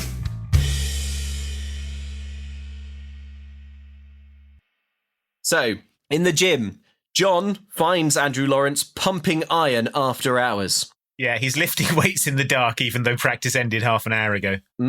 Andrew Lawrence says, even if I don't score us 1 point this season, I don't want anybody to be able to say I didn't work my butt off. Lambrick sort of nods with a grudging respect and then leaves, and then Mary Beth walks in because can't have overlapping characters in this movie. They've got to tag in and out. It's a 1-in, 1-out system. Yes, spend time with Andrew Lawrence. So we see Andrew Lawrence putting in the hours, pumping iron, determined to get better at wrestling and impressing bully jock John in the process. And we're supposed to be like, oh man, wow, it's pretty cool. It seems like he's changing his tune. Yeah. He's doing a different kind of music, playing another song. And then Mary Beth shows up and says, weren't we supposed to be reading? So he's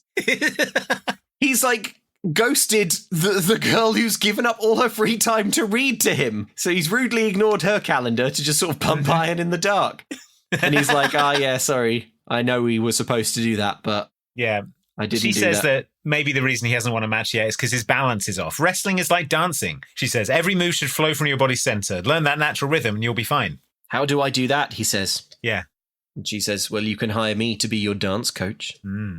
Next day, Mary Beth shows up to his house with an enormous stuffed dog. She says, we'll need some music. Andrew Lawrence starts beatboxing excruciatingly. Oh, yeah. My note on this is which I've spelled EEEH. Oh, no. Pretty good. Yeah, that's right. She bought a CD and puts it on. Yeah. And they start to dance. Put your hands on my waist, says Mary Beth, and they start dancing together. It is quite excruciating. Yeah, Mum hears a thumping rhythmic noise from above. She looks up and sees the pan suspended from the ceiling shaking and just sort of winces a bit. Yeah. I don't know what that is. So dancing is over now. Mary Beth goes and gets Jessie the Wonder Dog, the enormous dog. She tells Andrew Lawrence that this is your wrestling partner. Every move must flow into the next, she says. Your opponent reacts, you react. And if you ever wanted to see Andrew Lawrence grappling with a really big plush dog, this is one of your few opportunities. So yeah, it feels kind of suspiciously like they may have built this entire movie around that for a wealthy private investor.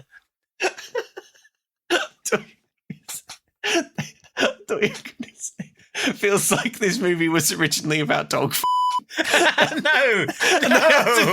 And they had to change this, and they had to change it. At the last minute, they had to change. But there was one scene they simply couldn't remove. It was the House of Cards, when it was the spine holding up the movie.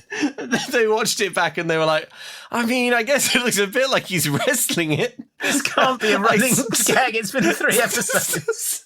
All right, that's it. Calling time on it. I was merely implying. I didn't. You brought it up. I was merely implying that a wealthy private investor wanted to buy a scene of Andrew Lawrence wrestling a plush dog, and then to not arouse suspicion, they built a movie around it, which is a much more normal and nice thing to say. Okay. Right, we're calling time on it here. This won't become a recurring bit. And don't think that by us saying that, it will definitely will. This isn't one of those like smash cut to narrator, it was a recurring bit. We are done. Unless... We'll never get Eric Von Detten on the podcast if he listens to it and it's all about dogs. Exactly. So... Oh, God. Okay, so all this stuff is applicable to wrestling. He's learning reversals by spinning the dog around. Yeah. Afterwards, Mary Beth is explaining how one of her brothers didn't do wrestling and her dad was mad about it. Her mum is even more into it than her dad is, and she loves it. She's talking about how much she loves wrestling, and then Andrew Lawrence derails the conversation to make it about him by saying that this is the first conversation they've had that isn't all about him. Making it all about him, yeah. He says, "Why am I such a selfish jerk?" Bringing the subject definitely round to himself. However, they are becoming closer friends. Flirting is clearly afoot. Yeah. He says, "Why would you even want to hang out with me?" And she says, "Because you don't care that I look like a hideous mutant beast. Hideous mutant she-beast," says the perfectly normal-looking Mary Beth. "That's not true," says Andrew Lawrence. And Mary Beth says, "How would you know?" And then, of course, his hands tenderly... unsolicited. Touch unasked, her face. Without asking permission first. This is obviously supposed to be a kind of cute scene of him like... face touching. Yeah, like face touching to sort of get a sense of her features, but he does kind of squash her nose with his thumb. And puts a finger in her mouth. It's like a boop. Well, and again... I guess he can determine that she isn't covered in open sores, which is... Yeah, I didn't feel any buzz. So, but yeah, he says somebody like you would have to have a face that matches her heart. Swoon. The other thing that I just want to sort of touch on here before we move on from this scene is that this is one of those points where it really feels like this movie could have been about Mary Beth. Yeah. And maybe should have been about Mary Beth, because she says that her whole family is passionate about wrestling. It's their whole life. It's their whole personality. Mary Beth herself loves wrestling. Even though she doesn't wrestle, she's able to teach Andrew Lawrence to wrestle. How to do it, yeah. Yeah, like, I mean, yeah, let's come back to that in a moment. But yeah, Mary Beth really loves wrestling, but doesn't get to do any.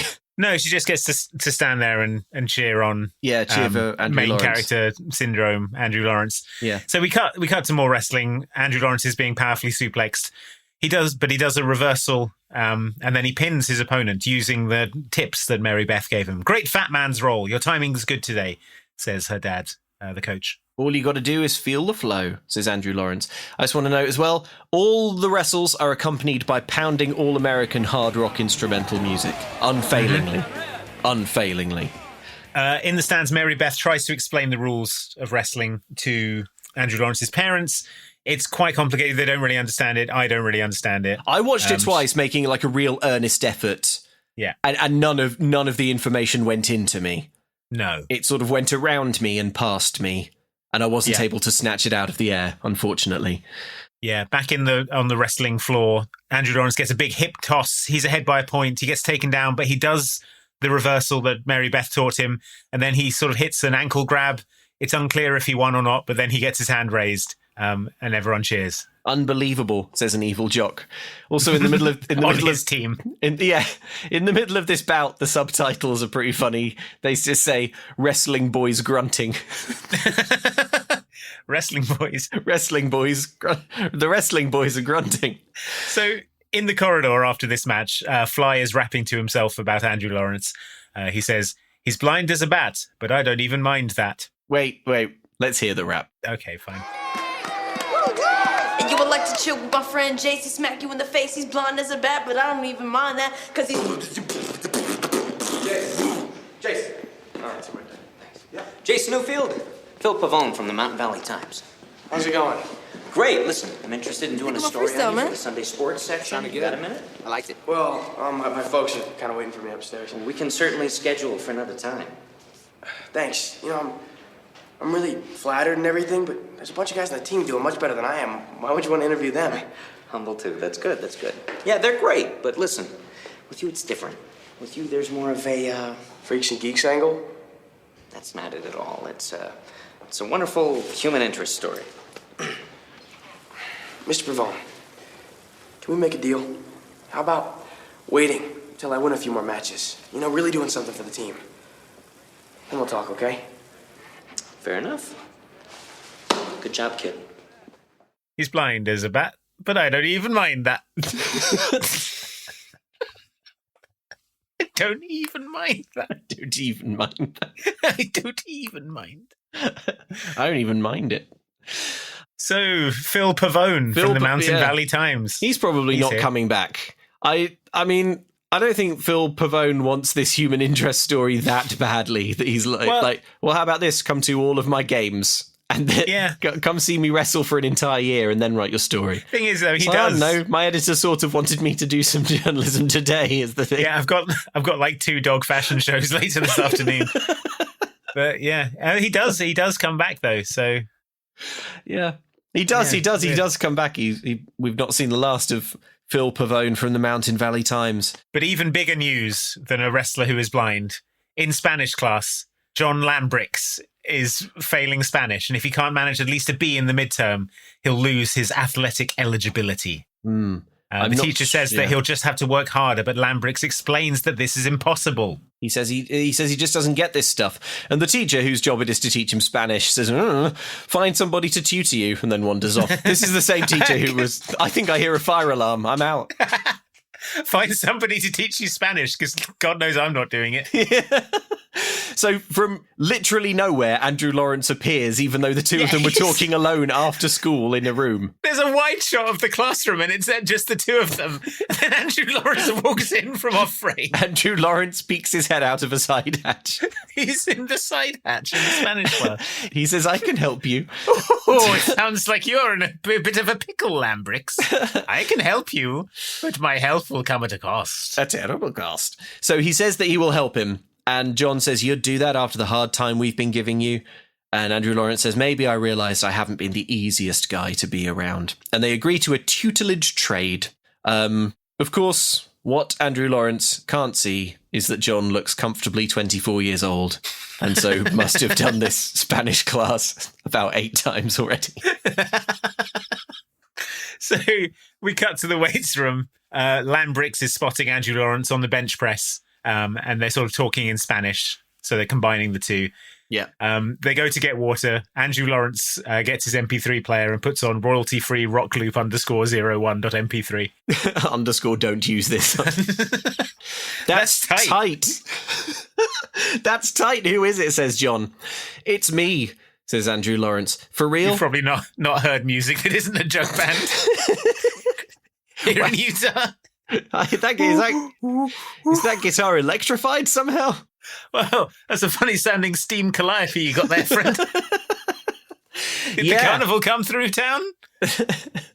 Yes, says Andrew Lawrence. It's a fight song. It's this sort of middle of the road all American rock. The fact that Andrew Lawrence is willing to casually play his bedroom demo to John proves that he hasn't changed.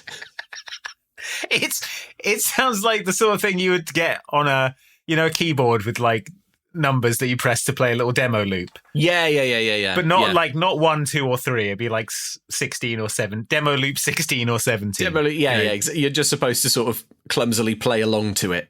Yeah, up in the high octaves. So they start to do some practice wrestling. John flips Andrew Lawrence over onto his back agonizingly. He hits him with a huge overhead belly-to-belly suplex. Yeah, he says, this is my bread and butter move. Looks brutal. But he's taught him the move. So now, Andrew Lawrence knows the wrestling secret. Just flip them up so hard that their bodies break. Just suplex them to death. Why didn't you think of that before? Cut 2, music room. It's another Mr. Wyatt scene. Andrew Lawrence is playing the guitar in this scene. He's really playing it. Not like the drums before, he's really playing. But he's playing it to the extent... I know you had the same thought, didn't you? It's not good. It's not good. But it goes on for so long. Andrew Lawrence must have had this in his contract. Like, that he got to play the guitar for this long. I get to play the guitar for this long. He is a musician. He has released music. The actor Andrew Lawrence has got albums and stuff. But the guitar playing in this scene, I thought genuinely sounded bad, and like his technique was not good. Oh, I didn't really have any notes on his technique. I was mostly just floored at how sort of long it was. Yeah, it's a real, considering obviously when you see him drumming, the shots are all quite coy with quick editing to cover the fact that he's not like ripping these solos. I think the guitar is slightly out of tune. Okay, and also I think he's not pressing the frets hard enough. He's getting a lot of fret buzz, which makes it sound bad. But anyway, Mr. Wyatt's impressed. He claps. He says, "Would you like some company?" And Andrew Lawrence says, "Think you can keep up?" Quite unpleasantly. Yeah. So it's about wrestling. So Mr. Wyatt sits down at the drum kit. Andrew Lawrence continues to play acoustic guitar, and Mr. Wyatt leaps in with a fairly pedestrian beat that would completely drown out the guitar. I mean, and they kind of jam around, like sort of jamming where you're playing. It happens sometimes if you're playing a guitar or something. Someone will join in, and you'll be like, "Oh, I wasn't really looking to jam, but we're doing it now." So I don't really know where we're going with this. Here we go. And then you sort of play for about 10 seconds. Yeah, and you're like, "Yeah, man, that was cool. We really jammed. We should start a band." yeah, man. Yeah, that's a cool idea. We'll talk about it sometime. Yeah, I mean, obviously the calendar's totally whack at the moment, but like in theory, in principle, yes, 100%. Would love 100%. To. Would love to. So choice to be in a band. You're my first choice. Yeah. So yeah, they play the drums. Mr. Wyatt, his drumming is, I don't know if he's really playing it or what. It doesn't matter. But it's not like super in time, and the beat's not very good. And like, I don't know if you've ever had any experience of a drum kit. The thing about drum kits are, it's so loud. It's unearthly how loud a drum kit is. Not mic'd up, not anything. They are so shatteringly loud. You have to work so hard to make them not literally painful to be around. And there's no way you can hear an acoustic guitar while someone is just playing the drums like this. But nevertheless, I mean, fine, whatever. It's not the movie's biggest crime. But Mr. Wyatt is loving the jam. He shouts things like, "Make it dirty, come on." And again, more leftover dialogue. Well, I'm not wasting this. I typed it out. And other interjections. I suppose it's all runtime. I think this has got to be a contractual thing for Andrew Lawrence. Lawrence, yeah. You have to make it clear to the audience that I can play the guitar. New album available on. I can't play the drums, but I can play the guitar, so there needs to be an extended guitar sequence, even though my character is the drummer. Mr. Wyatt's like, "Hey, wow, that was a tight groove and a great jam. Do you have it? Is there anywhere I could hear that music? Are there any of your albums available?" Yeah. And then Andrew Lawrence would say, "1 second." Andrew Lawrence himself would say 1 second and then Google the name of his album. Google his own albums. It was something about, I want to say, Joey. My new single, Moonbeam. And then I know Moonbeam. my single from 7 years ago, Moonbeam. And then my follow-up single 4 years ago, Moondust, are available now. 3 short years later, he followed up Moonbeam with Moondust. You've heard of the beam of the moon? This is the dust of the moon. So I told you could be a team player, says Wayne Brady. I took your advice. I got rid of that chip on my shoulder the size of Brooklyn. Heard of it? Says Andrew Lawrence. Yeah. So it turns out, finally, Andrew Lawrence, the skilled musician who is blind, has finally managed to impress the music teacher who is blind. They finally managed to connect. Anyway, smash cut to match number 10, Huskies versus Eagles. Because it's about wrestling. That's right. The Huskies are really doing it. Andrew Lawrence has his match. He gets a hip toss takedown. Broken collarbone. Luke watches sadly. Mm-hmm. Andrew Lawrence gets a pin. The crowd is chanting for him. They all run on to congratulate him, except for Fly, who is sort of looking... He demurs from running on. He looks like someone just walked over his grave. Yeah, he looks sadly on from the sidelines. Cut to the corridor at school. Fly left early. He's not coming with the rest of the team for victory burgers. He makes up a weak excuse as to why he can't. The melancholy oyster boy wandered off into the woods and he has to follow. Their match isn't over until one of them is pinned. He's going to go and follow the trail of black and white striped candies into the darkwood. So, cut to the coach. Luke is trying to persuade the coach that he's ready to wrestle. This is Luke, who got injured by T-Rex Taylor. Mm-hmm. What's the point, says the coach, of risking permanent damage? Which I found confusing, because if that's your attitude, maybe don't ever wrestle. Like, yeah, if you do any wrestling, you'll get permanent damage. Yeah, like the aim is to hurt each other. Let's not do this. Well, to be fair, he's only 5 weeks off his broken collarbone, which isn't enough time, really. Exactly. So, he's just going to re-break it. But Luke is furious to have been turned down in this, and in the corridor, we see him violently attack Andrew Lawrence. Yeah, well, the jocks are all loving on Andrew Lawrence, but then Luke comes up and slams him hard against his locker. You, Newfield! Hey, what's your problem? What's my problem? You wrecked my life, that's my problem. What are you talking about? You took my slot, Newfield, now Coach doesn't want to give it back. Hey, I earned that spot after you got hurt, Nolan. Now Coach is happy with what I'm doing. So deal with it. What was that all about? Jerk actually thinks he's on the team because he's good, not because he's Coach's charity case. Well, he has been winning lately. You're gonna defend him now? I don't need to defend him. He can defend himself. So it seems like this Luke is a simmering cauldron of resentment.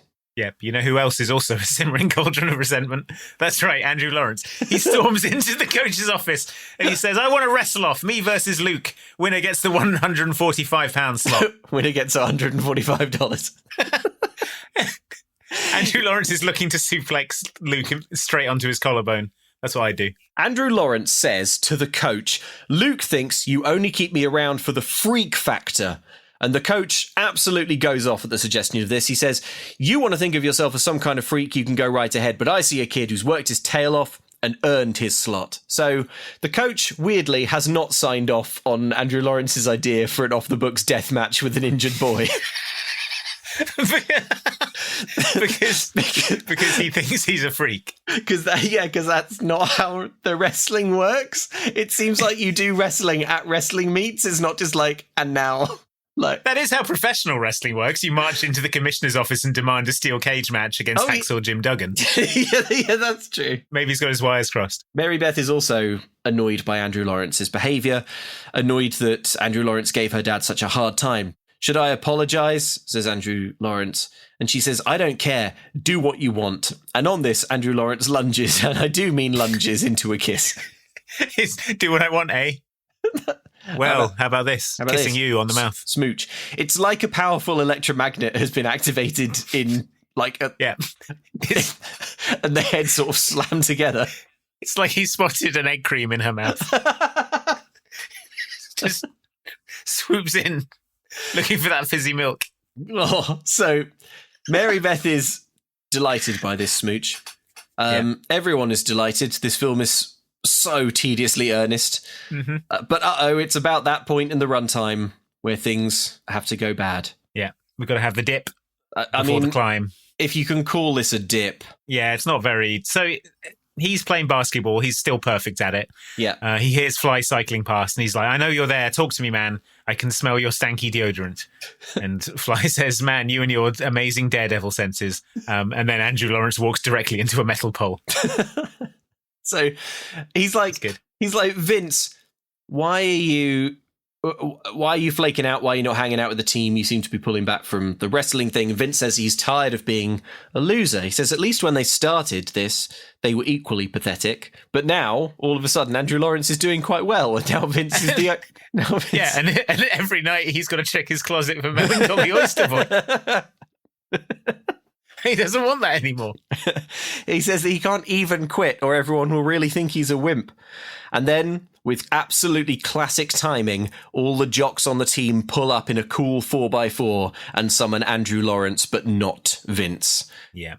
Do you think that jocks wait around the corner in 4x4s for their friends' nerdy past life, like acquaintances, to come by? To say, I just feel like, we're losing touch. And then they're like, that's it, that's the signal. Now, that's it. Go. Hey, Andrew Lawrence! Hey, coming in! Up the big party. He's coming. Woo. Don't invite that guy. We hate him. Forget about your old life and friends. Yeah. You're popular now. That's it. You can reject all of your old life. So, well, man, you heard them. I've got to reject. Jocks, this is terrible timing.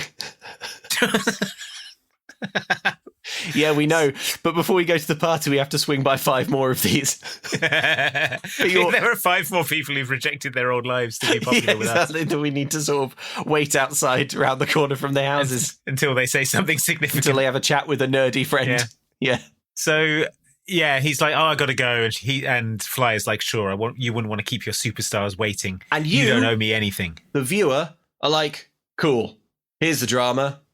How is Andrew Lawrence going to repair his tattered friendship with Vincent? The answer is in 4 seconds right time. Now. The answer is easily now. The answer, he doesn't even go to the party with the jocks. So if you wanted to see a party in a film, bad luck. There aren't any in this one.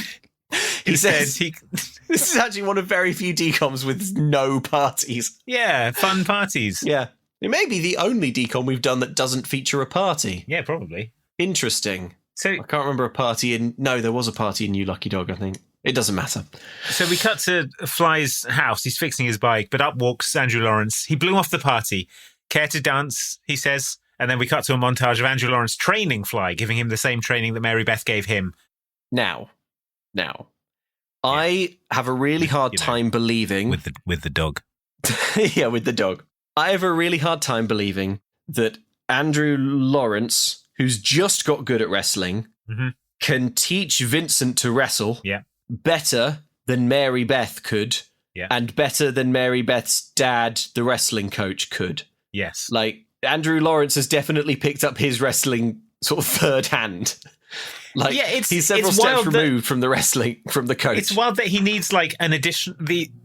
when wrestling clicked for him was when he got, like, an hour of wrestling tuition from Mary Beth. Yeah. Not the previous 6 weeks of intensive wrestling training from her father, I think the wrestling coach. Yeah, who presumably Mary Beth learned wrestling techniques from. The dad must just be awful. Maybe the dad is a terrible, terrible, like, wrestling coach, and Mary Beth actually is the skilled one. Maybe he's a professional wrestler. Oh. So he's teaching him how to, like, throw fake punches and stuff. Yeah. He's teaching him how to sort of... He's like... Cut his forehead with a... Conceal a bit of razor blade in your teeth. Razor blade, yeah. Yeah. Just teaching him how to throw a working punch. I did a bit of Googling because I had to take a break from this movie. Because at this point, like, Mary Beth's wrestling expertise becomes such a key point of this movie that I wanted to, like, check if Mary Beth could theoretically have been wrestling. Like, could that have been a thing in the film? Oh, was there? Yeah. Here's the detail. According to CBS News, in 2016, there were only 6 states that recognised girls' high school wrestling as an official sport, and today there are 38. So, okay, is Utah one of them? I don't know. CBS News didn't specify because, of course, from their tower in New York, they don't care about Utah. They don't care about Utah. The toothless, shoeless, backward people of Utah. Girls' high school wrestling, from what I can tell, is on the rise. But the question of Mary Beth wrestling, doing the thing that she loves more than anything else and that her whole family is passionate about and that she's clearly very good at, is never ever raised by this movie. She never mentions ever having tried it or wanting to do it. Yeah. She's just to be. She's just there to facilitate Andrew Lawrence getting better at it. Yeah, she's just... Even though her dad literally teaches him how to wrestle every day. So, since you taught me one, let me teach you one, says Vincent, and then he starts twisting and grooving and doing a dance. Andrew Lawrence reminds Vincent that he's blind and can't see the dancing. End of scene. It's all good runtime. It's all runtime. School hallway. Andrew Lawrence and Vincent are picking up... They've got Letterman jackets now. That's right. Fly's is too big for him, even though it's a small. Yeah, it's comedically large. One of their close, beloved teammates comes up to brutally bully him. But then Fly does a takedown on him and runs away. Yeah, he slams into the ground, shouts the word takedown 2 points, then he screams and runs away. The big boy, who's called Yardley, gives chase but slips over. End of scene. They have a weigh-in. Lambrix weighs 158 pounds. This film isn't going anywhere. Nothing is happening. Nothing is happening. But this is drama. Lambrix is too heavy to wrestle a T-Rex. He's going to lose 6 pounds by Friday. Yeah, he's 158 pounds. Yeah. So he has to lose 6 pounds by Friday. That was that scene. Cut That to was that home. scene. Mary Beth is reading Gulliver's Travels to Andrew Lawrence, but he's distracted. Yeah, she's giving up her evening to read to him, but he's not even listening. He's not even listening. He's thinking about Radio City Music Hall's Christmas Spectacular. He's thinking about getting a knish from a roadside stand. Okay. So he says he's stressed because Friday is the last wrestling meet, unless they make it to state, which they won't unless John beats T-Rex Taylor. Which he won't even get a shot at unless he loses 6 pounds in 2 days. Yeah. Every single scene in this movie, it feels like someone says that the next wrestle is the last one. And then there are like 5 more wrestles. 5 more wrestles. Yeah. So Mary Beth goes and sits at the drums and sort of taps them, like bashes around on them, the poor parents. Like, It's nighttime, maybe don't. They're trying to watch TV. It's so loud. Andrew Lawrence decides to teach Mary Beth. He does this by holding her hands and doing a complicated drum fill.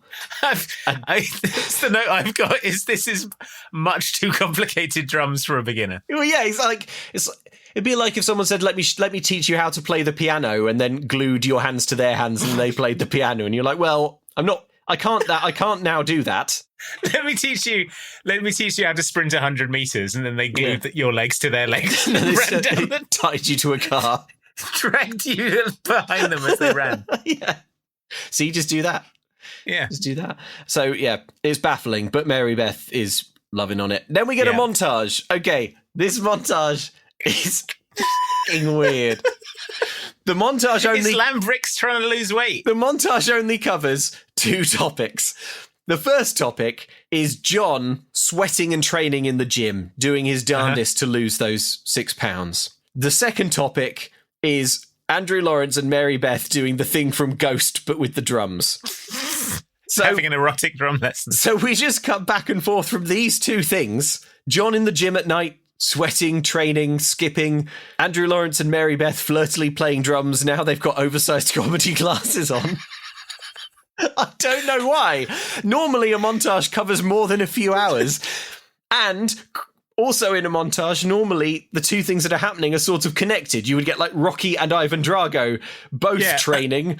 But like what John is doing, John sweating off these 6 pounds is not connected to Mary Beth and Andrew Lawrence having an erotic drum lesson. It's just... It's a very, very weird montage. Anyway. So after their erotic drum lesson, Andrew Lawrence tries to kiss Mary Beth.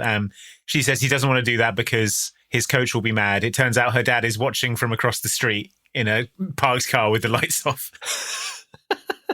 She says, who do you want bugged at you more, your dad or your coach? Yeah. Then she sort of gets in the car and drives away, and Coach Dad has absolutely no suspicions or questions about what Mary Beth is doing over at Andrew Lawrence's house for hours every night. Like, Gulliver's Travels isn't that long. You get through that in an hour, yeah. Exactly. Oh, did you get to the bit with the giant wasps? Yeah. Yeah, big time. Yeah. big time. Oh, man. When those wasps came out, I was like, no way, man. I was like, no way are they that big. No way. At first I was like, big much? When I saw the wasps. And then I mean, I've heard of big wasps, but this is ridiculous. I mean, I'm from New York where everything's big, man. I'm from New York. We build our wasps a bit bigger. Yeah. We get a lot of big wasps because of the Big Apple. Oh, no. Oh, no. Oh, dear. So, no. So at school, up walks... broken collarbone bully jock Luke. Yeah. He has in his hand the newspaper. It turns out, he's delighted about this, it turns out that slimy journalist interviewed the coach, and now there's a story in the paper about how Andrew Lawrence is inspiring to people. Oh, no! Hey, Newfield. Did you read today's paper? Oh, my bad, you can't. It has little bumps, so here, let me read it for you. Speaking of his visually impaired spark plug, Jace Newfield, Coach Rice said, the great thing about Jace is, whether we're winning or losing, I know he's a real inspiration to every kid who sees him out there. That's funny. He tells us he's only doing what's best for the team, but he tells the paper that he's keeping you around to be his poster boy. You're right, Andy. It's the worst case scenario. The worst case scenario. Of course, Andrew Lawrence responds in a proportionate and measured way by bursting into the coach's office and screaming about having a wrestle off. Needless to say, he goes ape. He says, Coach, if you don't put me into an unsanctioned off the books death match with Luke Nolan, into a Texas barbed wire death match against Luke, I'm quitting. What's the point of holding on to my position, he rants, if I can't prove once and for all I'm the best guy for that slot? And instead of the coach saying, well, I'm the coach and I decide who is the best wrestler, so if you're in the slot, you're the best wrestler, my man. Yeah. Instead of that happening, the coach is like, well, you seem to really want an off-the-books death match, so here we go. And we cut to... No holds barred.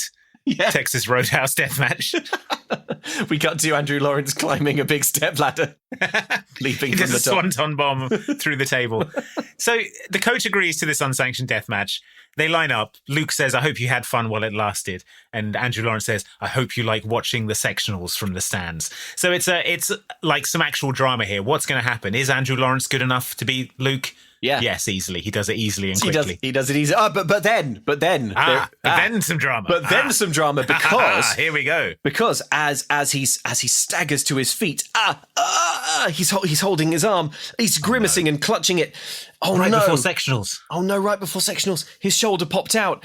This is the drama because Andrew Lawrence, in his hubris, was determined to have this death match, and now he's injured and can't take place in the sectionals. Oh no! Wait, his coach. He says he can pop it back in, and then he pops it back in. Easily.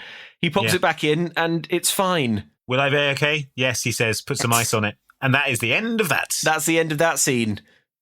Was anyone else expecting something dramatic to... Yeah, I mean... I was expecting some dramatic fallout. There is no dramatic fallout from this wrestle-off. Yeah, None. There were two opportunities for drama there. He could have lost to Luke or, struggled to beat him, and it could have instilled doubt in him. Yeah. But he beat him easily straight away. Yeah. And then he injured his shoulder, and you're like, now he's going to have to go into the big wrestling match with an injured shoulder. No, it's fine. He just popped it back in. How about this? He beats Luke easily, and Luke's simmering resentment later boils over in some way. He stabs him in the showers. Yeah, I mean, or some other way. Oh, okay. I mean, we can workshop it. Oh, no need. Stabs him in the showers. Done. Golf, like in Whiplash. Yeah, where Miles Teller gets stabbed in the showers. Stabbed in the showers. Yeah. So we cut to the bus rolling through the frozen tundra. It's the final match of the season, or it says, but it's not. It's not. It's the final meet. John, even though it isn't. John is Wade. Here's drama. Has he managed to lose the situation? Oh, yes, he has. He easily did it. But no, he didn't easily do it because he collapses in front of Andrew Lawrence, who says, man, you seem wiped out. Maybe you shouldn't wrestle in this possible final match of the season. And he says, you don't get it. This isn't just a sport for me. It's who I am. I'm bad at school. I'm not good at music. If you take away wrestling, I don't even know who I am anymore. Yeah. And then Andrew Lawrence just sort of stares at him, says nothing, and the scene ends. He offers no helpful words, no reassurance. He just stares. This guy's pouring his heart out. Yeah, I know. Like dehydrated, like losing his mind. And Andrew Lawrence just stares at him. By this point, by the way, listener, we're supposed to be fully on Team John. And to be fair, I am pretty much on Team John. He did some mean stuff at the beginning of the movie, but he's really turned it. He's really turned it around. He's working really, really hard to beat T-Rex Taylor. And then he just says absolutely nothing. Also, I really like that in this pouring heart out scene, he mentions, unlike you, I don't do music. And then sort of pauses, as if to say, what? Why aren't you doing that, by the way? Yeah. I walked past the music room earlier and Wayne Brady was in there, sat behind the drums playing a sick. Could have really used some guitar. Yeah. I just, no. He's a very skilled drummer in a New York band, and he moves to a rural small town where they don't have a jazz band, but they do have a jazz passionate blind music teacher. And classmates with secret talents, jazz skills. Talents that are going unfulfilled. Yeah. In the cultural wasteland that is Utah. I know. It's right there. Anyway, so we see the meet. Andrew Lawrence is getting pins all over the shop while the music goes all whiplash in the background.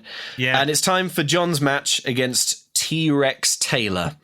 Coach says to him beforehand that T-Rex Taylor is vulnerable to fireman's carry. Mm-hmm. John seems unfocused. His vision is sort of swimming because he's so woozy from having lost 6 pounds in 2 days or whatever. So he's lost a lot of strength. He's unfocused. Yep.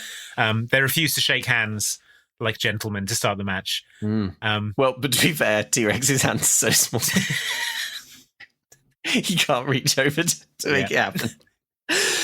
So they, the match gets underway, and they seem the two boys seem quite evenly matched. Vince is telling Andrew Lawrence what's happening. Yeah, Lambrix hits the fireman's carry takedown, but then he gets turned over for a takedown.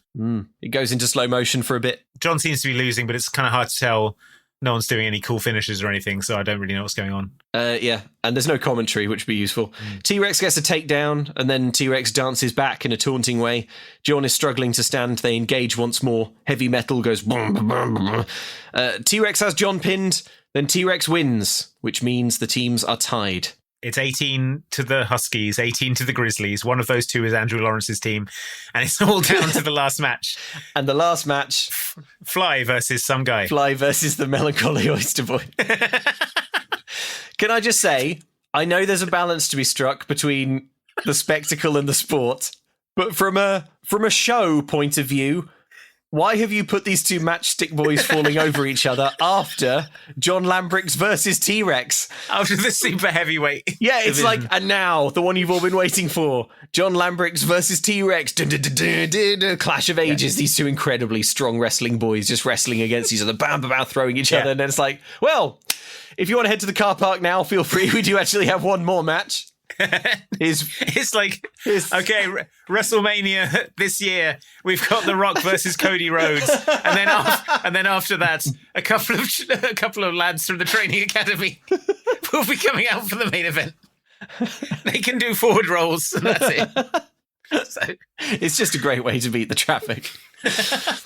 Nevertheless, Vince manages to scrape a win. Yeah. By sort of pinning Matchstick Lollipop Boy. The melancholy oyster boy climbs back into his big Addams Family hearse and sadly drives away. Everyone is happy except John, because he lost his match against his hated rival T-Rex Taylor. T-Rex Taylor. Cut to Tim the T-Rex Taylor. Cut to dozens of children scampering backwards like a room full of sadikos from the ring. They're all backwards crab walking like Regan in The Exorcist. This is the creepiest thing I've ever seen. They're like, it looks like it was shot forwards and then the film has been reversed. It's so weird. I mean, let us know, listeners, if you grew up in the US and you did wrestling or whatever, if this was a thing that you did, like, practice doing, scampering backwards as fast as possible. You never see anyone scamper backwards as fast as possible in a match, in a bout. So you never see anyone scamper backwards as fast as possible for any wholesome reason. No. So Coach says that even though the film promised the last match was the final meet, guess what? Surprise. What? Here come sectionals. What are they? Is that regionals? I guess not. What are sectionals? I guess they come before regionals. God. And then if you're lucky, you go to state and then maybe nationals, I suppose. And then internationals. And then intergalacticals. Intersectionals. And... So, yeah, he's making some changes for sectionals. I know I said nationals was the final, but we're going galactic. We're going up to the space day. I'm sending you to the Intergalactic Coliseum to wrestle their champion, Goro. You'll be competing against Goku. But don't worry.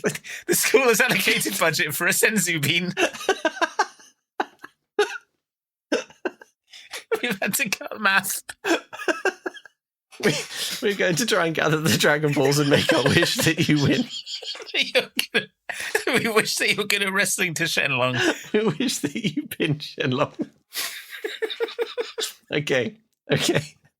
So John has to go back to the 160 class because the dangerous dieting clearly wasn't working for him. This means that he is no longer in the same weight class as T-Rex Taylor, surprisingly. Oh God, this is tedious. So he gets... There's a lot of people switching weight classes. I'm sorry, listener. Look, if you've listened to this podcast for a long time, you cannot accuse us of not putting the hours in. Yeah. We really work really hard. We do all sorts of research. The recaps take a long time. We make thousands and thousands of words of notes, and we try and get, like, really inside these movies, but it's so hard. It's not just that the wrestling is inscrutable, because the drag racing was inscrutable, but I sort of overcame that because everything else in the film was a bit more balanced. Well, because they didn't spend like 45 minutes discussing different engine horsepowers. Whereas at this point, folks, what you need to know is that John is going back up to the 160 weight class. Luke, the collarbone boy, is back in at the 145 weight class. But Andrew Lawrence has been weight training, so now he's moved up to the 152 weight class. That's right, he's going to be taking on T-Rex now. He's in that weight class. Yeah. You know what? The only thing you need to know is that Andrew Lawrence is going to fight T-Rex. Yeah. Nice knowing you, buddy, says Vincent. Yeah. Now we cut to some drumming. Andrew Lawrence furiously drumming and screaming. Furiously drumming in his room. Unaccompanied drumming rarely sounds good, is the note I have here. He's doing furious drumming. He tells his parents that T-Rex will snap him like a twig. His concerned parents suggest that maybe he should forfeit if he thinks he'll be killed. Andrew Lawrence says, yeah, right, and never show my face at school again. Just listen to your heart, says Dad, desperately hoping a kid he's never met called T-Rex Taylor doesn't break all of his only child's bones for a trophy. But he's like, no. No, you're right. I must be killed by T-Rex Taylor. So, in a brief glimpse I love T-Rex Taylor. He's my favourite character in this film. T-Rex Taylor. Yeah, and I'm not even imagining that he's an actual T-Rex like you are, listener. T-Rex Taylor is genuinely good. We'll find out later. Yeah, best character. So in a brief glimpse of the better movie we could have had, Andrew Lawrence is playing somber music on his guitar. Wayne Brady walks in and is kind of vocalizing along, and they start talking. Yeah, he says the music was really nice.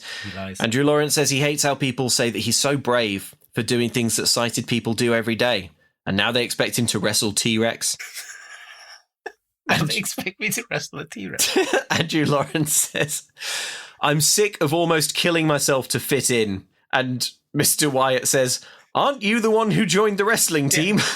You joined the wrestling team, moron. And now you're being expected to wrestle. But Mr. Wyatt, in his sort of trademark, aggressive, not that comforting sort of mentorship way, tells him that everyone is afraid. You have to wrestle your fear to the ground and get on top of it.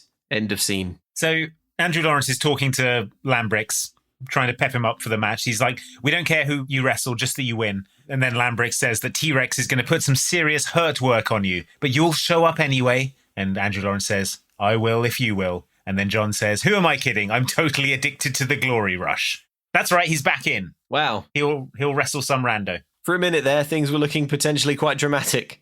Yeah, but two lines of convincing was all it took from Andrew Lawrence. John left the team, but what about his scholarship? Oh no, he's back on the team. Yeah, phew. Simply back on the team. So it's time for the final meet. Or is it? Is this the final one? This is the actual final one. We cut to regionals or possibly sectionals. We cut to the intergalacticals. John Lambrix is against Andrew Krieger. Powered by his extra weight, he's able to suplex this Krieger heavily onto his head and neck and get a pin. Infuriatingly, the guy doing the commentary announces at the top of this show, tonight's winners get the coveted spot in the state championship. I've written, when does wrestling end? Never. Now it's time for Vincent, a.k.a. Vince, a.k.a. The Fly. He's wrestling Grant Geisler, the melancholy oyster boy. We never get a proper look at Grant. He looks passingly like Dewey from Malcolm in the Middle, if you sort of need something to imagine. Vince dressed in an old-timey stripy bathing suit. With his hair all wiry. Little Victorian winkle picker boots. Vince gets an early takedown. It's a pin. Well done, Vince. It's his first pin. Come on, yeah, he says in ADR. They call him the Fly, says the commentator, and he certainly flew through that. Luke Nolan has his match. He sucks and is pinned. Because he's a weak, jealous loser with a bad collarbone. The final match, they've learned some proper showmanship and tournament structure at this point, because the final match is Andrew Lawrence versus T-Rex Turner. Woo! And if you were worried about there being any sort of drama at this point, Andrew Lawrence's team, the Huskies, are leading 34-29, and anything but Andrew Lawrence getting pinned will see them go through to state. So all Andrew Lawrence has to do is not get pinned. He doesn't even have to win. He doesn't have to win. He just has to not specifically lose in such a so bad way that he gets pinned. Yeah. So he can lose still quite badly. Yeah, he just can't get pinned. All still win. I actually love this because it makes me so happy that T-Rex Taylor is just regarded as completely inevitable. It's like, there's no like question. Thanos. There's no question T-Rex Taylor will win. Oh, yeah, you're losing to T-Rex Taylor. T-Rex Taylor will win, but if you don't die, we go to state. Like, those are the stakes. As long as you've still got a discernible heartbeat. Yeah. At the end of 1 minute in the ring with T-Rex Taylor. Yeah, and that's why we're going to make you drink all this adrenaline and send you right in. So T-Rex Taylor stomps in, and he's like, I got you for 3 minutes of playtime. T-Rex looks hungry. Yeah. He goes for the leg sweep early. Feel free to imagine he does so by pivoting his whole body around and swinging his tail at Andrew Lawrence's legs. Yeah, pretty much. But however, he doesn't get it. Feel free to imagine that's because Andrew Lawrence jumps over the tail. But then he does get a leg sweep. It's for a 2-point takedown. T-Rex is all over him. He's a monster. The first period ends with Andrew Lawrence on the run but escaping. The film could do us the courtesy of making clear how many periods there are going to be so that we're at least able to sort of gauge how dramatic events on screen are. But it doesn't. It's just like, Not okay, very. well, that was the end of first period. Beep. So T-Rex has the upper hand, but Andrew Lawrence won't roll over. He does the sit-out grab escape. We see the journalist in the crowd smiling and sort of shaking his head in disbelief. Yeah. Andrew Lawrence gets slammed, suplexed, backdropped. He is getting his ass beat by T-Rex Taylor. It is literally just a supercut of Andrew Lawrence getting body slammed by T-Rex Taylor over and over and over and over again. They grapple for position. The score is impossible to pass. It goes slow-mo. The second period ends. I'm like, they did it! But no, wait. The third half begins. The third and final quarter gets underway. They grapple. Andrew Lawrence holds firm. There appears to be no advantage to either boy. The coach looks to the board. He appears able to tell that there's about 45 seconds left, but I can't. T-Rex goes for a heroic body slam into a pin. The ref is slapping the floor. It seems very clear that the pin is very close. Andrew Lawrence must escape. Mm-hmm. Everybody cheers. The drums go all whiplash, led by Mary Beth. And finally, Andrew Lawrence does wriggle a lot and escapes. Yeah. But oh no, there's an injury call. It appears that maybe Andrew Lawrence's arm has popped out again, but he says it hasn't. So...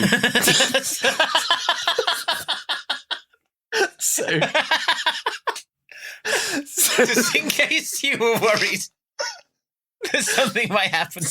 So that's that. All right, fourth half begins. Fourth half is about to begin. Coach has the strats. Pop out again? No, just hurts. Can you go? Yeah. All right, 28 seconds left, Jace. You're in this thing. Now, he knows you're hurt there, so he'll probably attack it. Use it as bait. Leave it open, set up a lateral drop. But you can't get pinned. So if it doesn't work out, get back to your base, fat man's roll.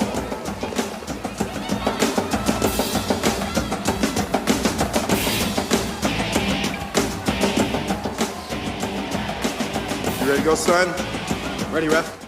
So Mary Beth is drumming.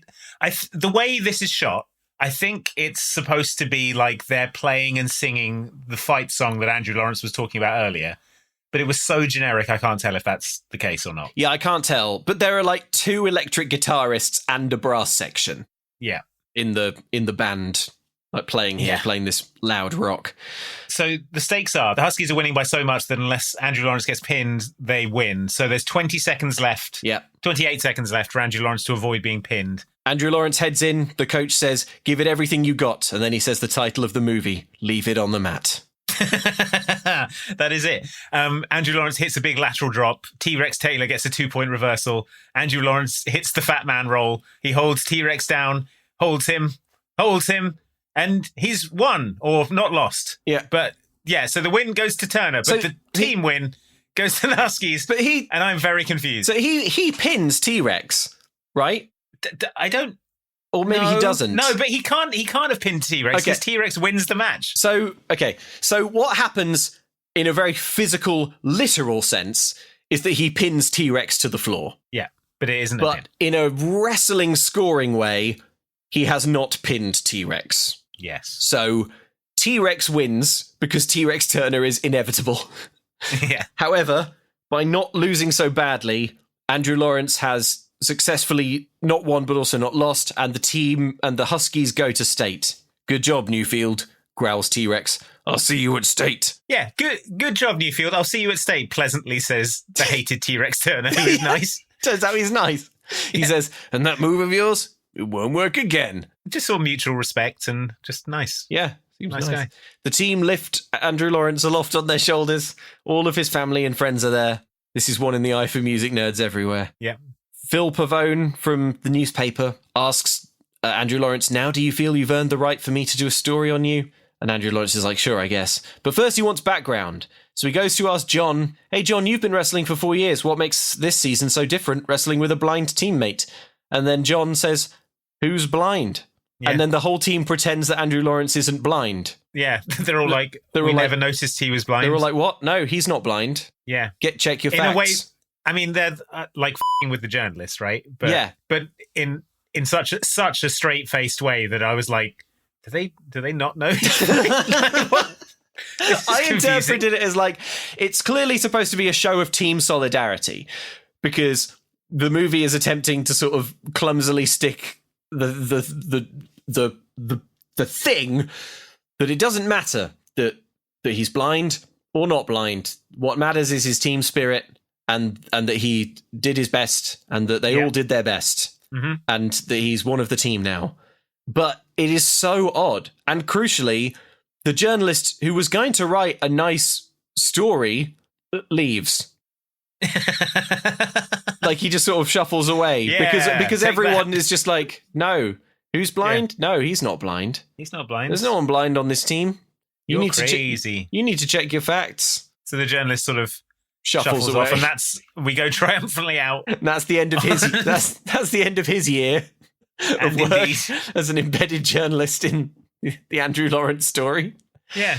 So after an incredibly low stakes wrestling meet and them dismissing this journalist, that's pretty much it. Mary Beth and Andrew Lawrence have a bit of a dance. He says, "Would you like to dance? All you got to do is feel the flow," which is what she said to him earlier in the film. And then it's the end of the movie. The credits roll. And oh my God, there's a special song. There's a wrestling rap. A special rap. A special wrestling rap. Can we hear the special wrestling rap, please? Andy, of course we can. To the mat we attack and we'll never let up. You better get up and take one for the team or we'll get fed up. It's one for all, the sun will shine for us. We'll run you over like a bus and we'll leave you in the dust to discuss just how hard we can hit. Surround you like a mosh pit, you think this is it? It's a headlock. I'll drive opponents to the mat like it's bedrock. You can't catch me, I move too fast and I proved it. Last time we had a meet, it ended in defeat for your team. Fatigue to the back when we start to attack. You retreat to the back when we step to the mat. You retreat to the back when we start to attack. You retreat to the back, now you're going to the mat. You're going to the mat. It's a matter of fact. You're going to the mat. It's a matter of fact. Going to the mat. You're going to the mat. It's a matter of fact. Going to the mat. You're going to the mat. It's a matter of fact. Going to the mat. Going to the mat. It's wow. What were they trying to do? It feels like he was sort of trying a bit to be Eminem. Did you get that? If I say a bit, I don't want it to imply that I think it was a bit like Eminem. A bit. That was so weird. Considering that, like, music has been a thing in the movie, But Andrew Lawrence's character is writing this sort of hard rock, all-American piece of fight music. But also he plays jazz. And neither of those are the genre that they opted for. No, they went for terrible rap instead. They went for the worst song in the world. What if we finished it with, wait for it, the worst song ever written? And that is Take It All to the Mat. What did you say earlier? Flipping all around. And that was Flip and Flop All Over the Shop. Those are actually some of the lyrics from the ending rap. I hip and I hop and I flip and I flop all over the shop. Okay, closing thoughts on... I don't know, really. Take me out to the ball game. Take me out to the ball mat. Yeah. I think it's so earnest as to be overwhelmingly dull. Yeah. I feel like for all its clearly good intentions to tell a nice story about acceptance and accessibility, it doesn't actually end up really feeling like it has anything to say about Andrew Lawrence's blindness. No.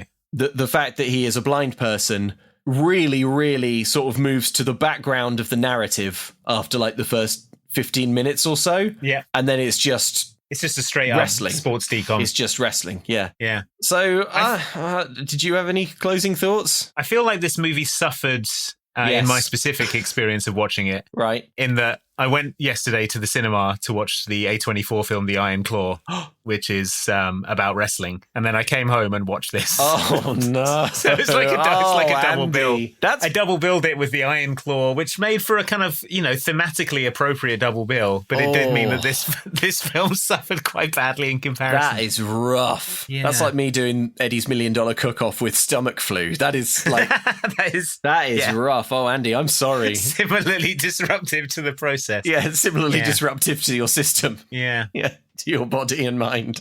Andrew Lawrence, I think he's a charismatic actor. I enjoy him in things.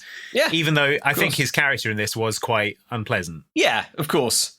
And there are fair questions that would probably be asked if this movie was made nowadays. Yeah. About a sighted person playing the role of a blind person. I suppose you don't get the impression that at the time that was like a consideration. It's one of those it's another one of those ones that like some Disney Channel executives were like high-fiving each other and slapping themselves on the back for like absolutely nailing inclusivity. Look at us tackling the issues over here. Yeah, we nailed it. Yeah, we did a great job. Absolutely nailed it. Now, where's that worst rap in the world? I ordered. Oh, here it is. This movie features a couple of really terrible raps. And some of the worst beatboxing I've ever heard. And I think that is a fine place to finish. Yeah. Right, Andy, can I read you an email? Please do. Okay. This email comes from a very brave listener called Adam. A very brave little boy. a brave little boy called Adam. Adam writes, and I cannot... I cannot get my head around the bravery required to do what Adam has done. Okay. Hey guys, so I took a pretty strong edible last night before starting Can of Worms. Jeez. Because I suppose it's not super important to Adam whether or not his mind falls apart like wet cake or not. Adam says, I had to switch it off in the first 15 minutes because I assumed I'd maybe gone too heavy, judging from how hard it was to understand literally anything happening on screen. Mind you, this is even before the aliens showed up. So I tried again this morning with a clean slate, and now I'm not even sure I ever sobered up. Adam, I am so glad you stopped before the aliens turned up. Before the boom showed up. I don't think we would be having this conversation, Adam. I was stone cold sober when I watched Can of Worms, and I feel like my brain barely survived. I was stone cold Steve Austin when I watched Can of Worms, and I was the better for it. But nevertheless, thank you, Adam, very much for that email. I enjoyed it greatly, and yeah, I applaud your gumption.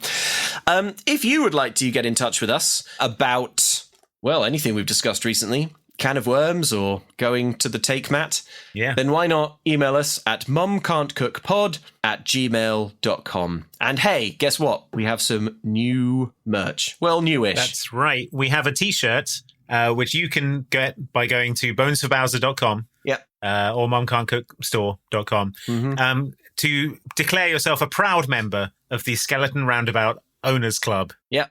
From our Can of Worms episode. So if you don't mind having no time to do anything else because of all the sex you're having. Put this t-shirt on when you're ready to have a lot of sex. Because it declares you a card-carrying member of the Skeleton Roundabout Owners Club. Yep, but beware, it's a double-edged sword. You'll never really know if they like you for you, or if they just want to go on your Skeleton Roundabout. They're just one of those fake Skeleton Roundabout friends. Hey, if you can't bear the thought of having to wait a fortnight for another Disney Channel recap, then simply do not put up with that. Yeah, don't. And instead, go to patreon.com/extra helpings, and that way you can get weekly episodes of Mum Can't Cook, because fortnightly on the alternate weeks, Andy and I release an episode where we recap So Weird, which is a Disney Channel TV show that's about kids investigating paranormal things and haunted bits of driftwood and aliens put telekinesis in wheat and that sort of thing. Yeah, it's as good as it sounds. And just by signing up to the Patreon, you'll get access to the full archive. We've got over 20 hours of podcasts, extra podcasts there for you to listen to, and you'll get every new episode when it comes out directly into your feed, Spotify or your Apple Podcasts or what have you. Get your Mum Can't Cook extra helpings fix at patreon.com/extra helpings. Andy, what are we doing next, please? Okay, the next Disney Channel original movie that we will be doing is, Luke, you'll enjoy this one, I think. Okay. It's 2001's The Jenny Project. Ooh. I will now read you the description. We haven't seen this one. We haven't, no. It's a new one to us. Tell me about it. An 11-year-old boy develops a close friendship with a chimpanzee from Africa. Yes! Who is learning sign language. That's right, Luke. It's an ape movie, your favourite kind. Yes, my favourite genre. A chimp. Oh, Yes. I didn't know there was a decom. A chimp decom. There's an ape decom. An ape decom. This is and tremendous. It's got Cosmo-Cola in it. What? Yeah. Oh. Cosmo-Cola's in it. Earl Bowen, the voice of LeChuck from the Monkey Island games, is in it. No way. Yeah. Oh, this is going to be so great. Who plays the chimp? Cosmo-Cola. So, can you go on IMDb and find out the name of the chimp who plays the chimp? I can. You know how normally it'll be like, oh, and the chimp, Jenny, played by Rusty. I just would like to know the chimp's name. Maybe it's in the trivia section. Maybe the chimp is entirely CGI. An entirely CGI 2001 chimp. Oh, God. It's like a PlayStation 1 cutscene. It's like Ape Escape. It doesn't say here the name of the chimpanzee. Who plays chimp? Who plays chimp? Who played chimp? Who played chimp? Who played chimp in Jenny Project? Okay, well, I've got a fortnight to research this, and I will do little else. Okay, good. So come back for our recap of the Jenny Project. Andy? I'm not listening. I found the names of... There were two chimps. What? Called Bella and Ellie. Oh, Bella and Ellie. Yeah. All right. Well, come back in a fortnight. HumaneHollywood.org. To see how... Wait, hang on. Did they give it the stamp of approval, or is this a kind of like... Let's see. Or is this from a news article of something that happened to Bella and Ellie? It received modified certification from the Humane Society. Oh, that's bad. That's pretty bad, I think. I'm pretty sure... bad? Doesn't the Humane... I'm pretty sure they either give it I think it's either a big thumbs up, and anything other than a big thumbs up modified certification is a big thumbs down. Okay, we'll find out what that means before next time. Speed Racer got modified certification because someone hit the chimp. Well, come on back next time to our good podcast where we'll talk about apes.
At Arizona State University, we're bringing world-class education from our globally acclaimed faculty to you.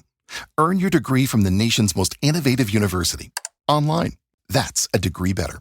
Learn more at asuonline.asu.edu.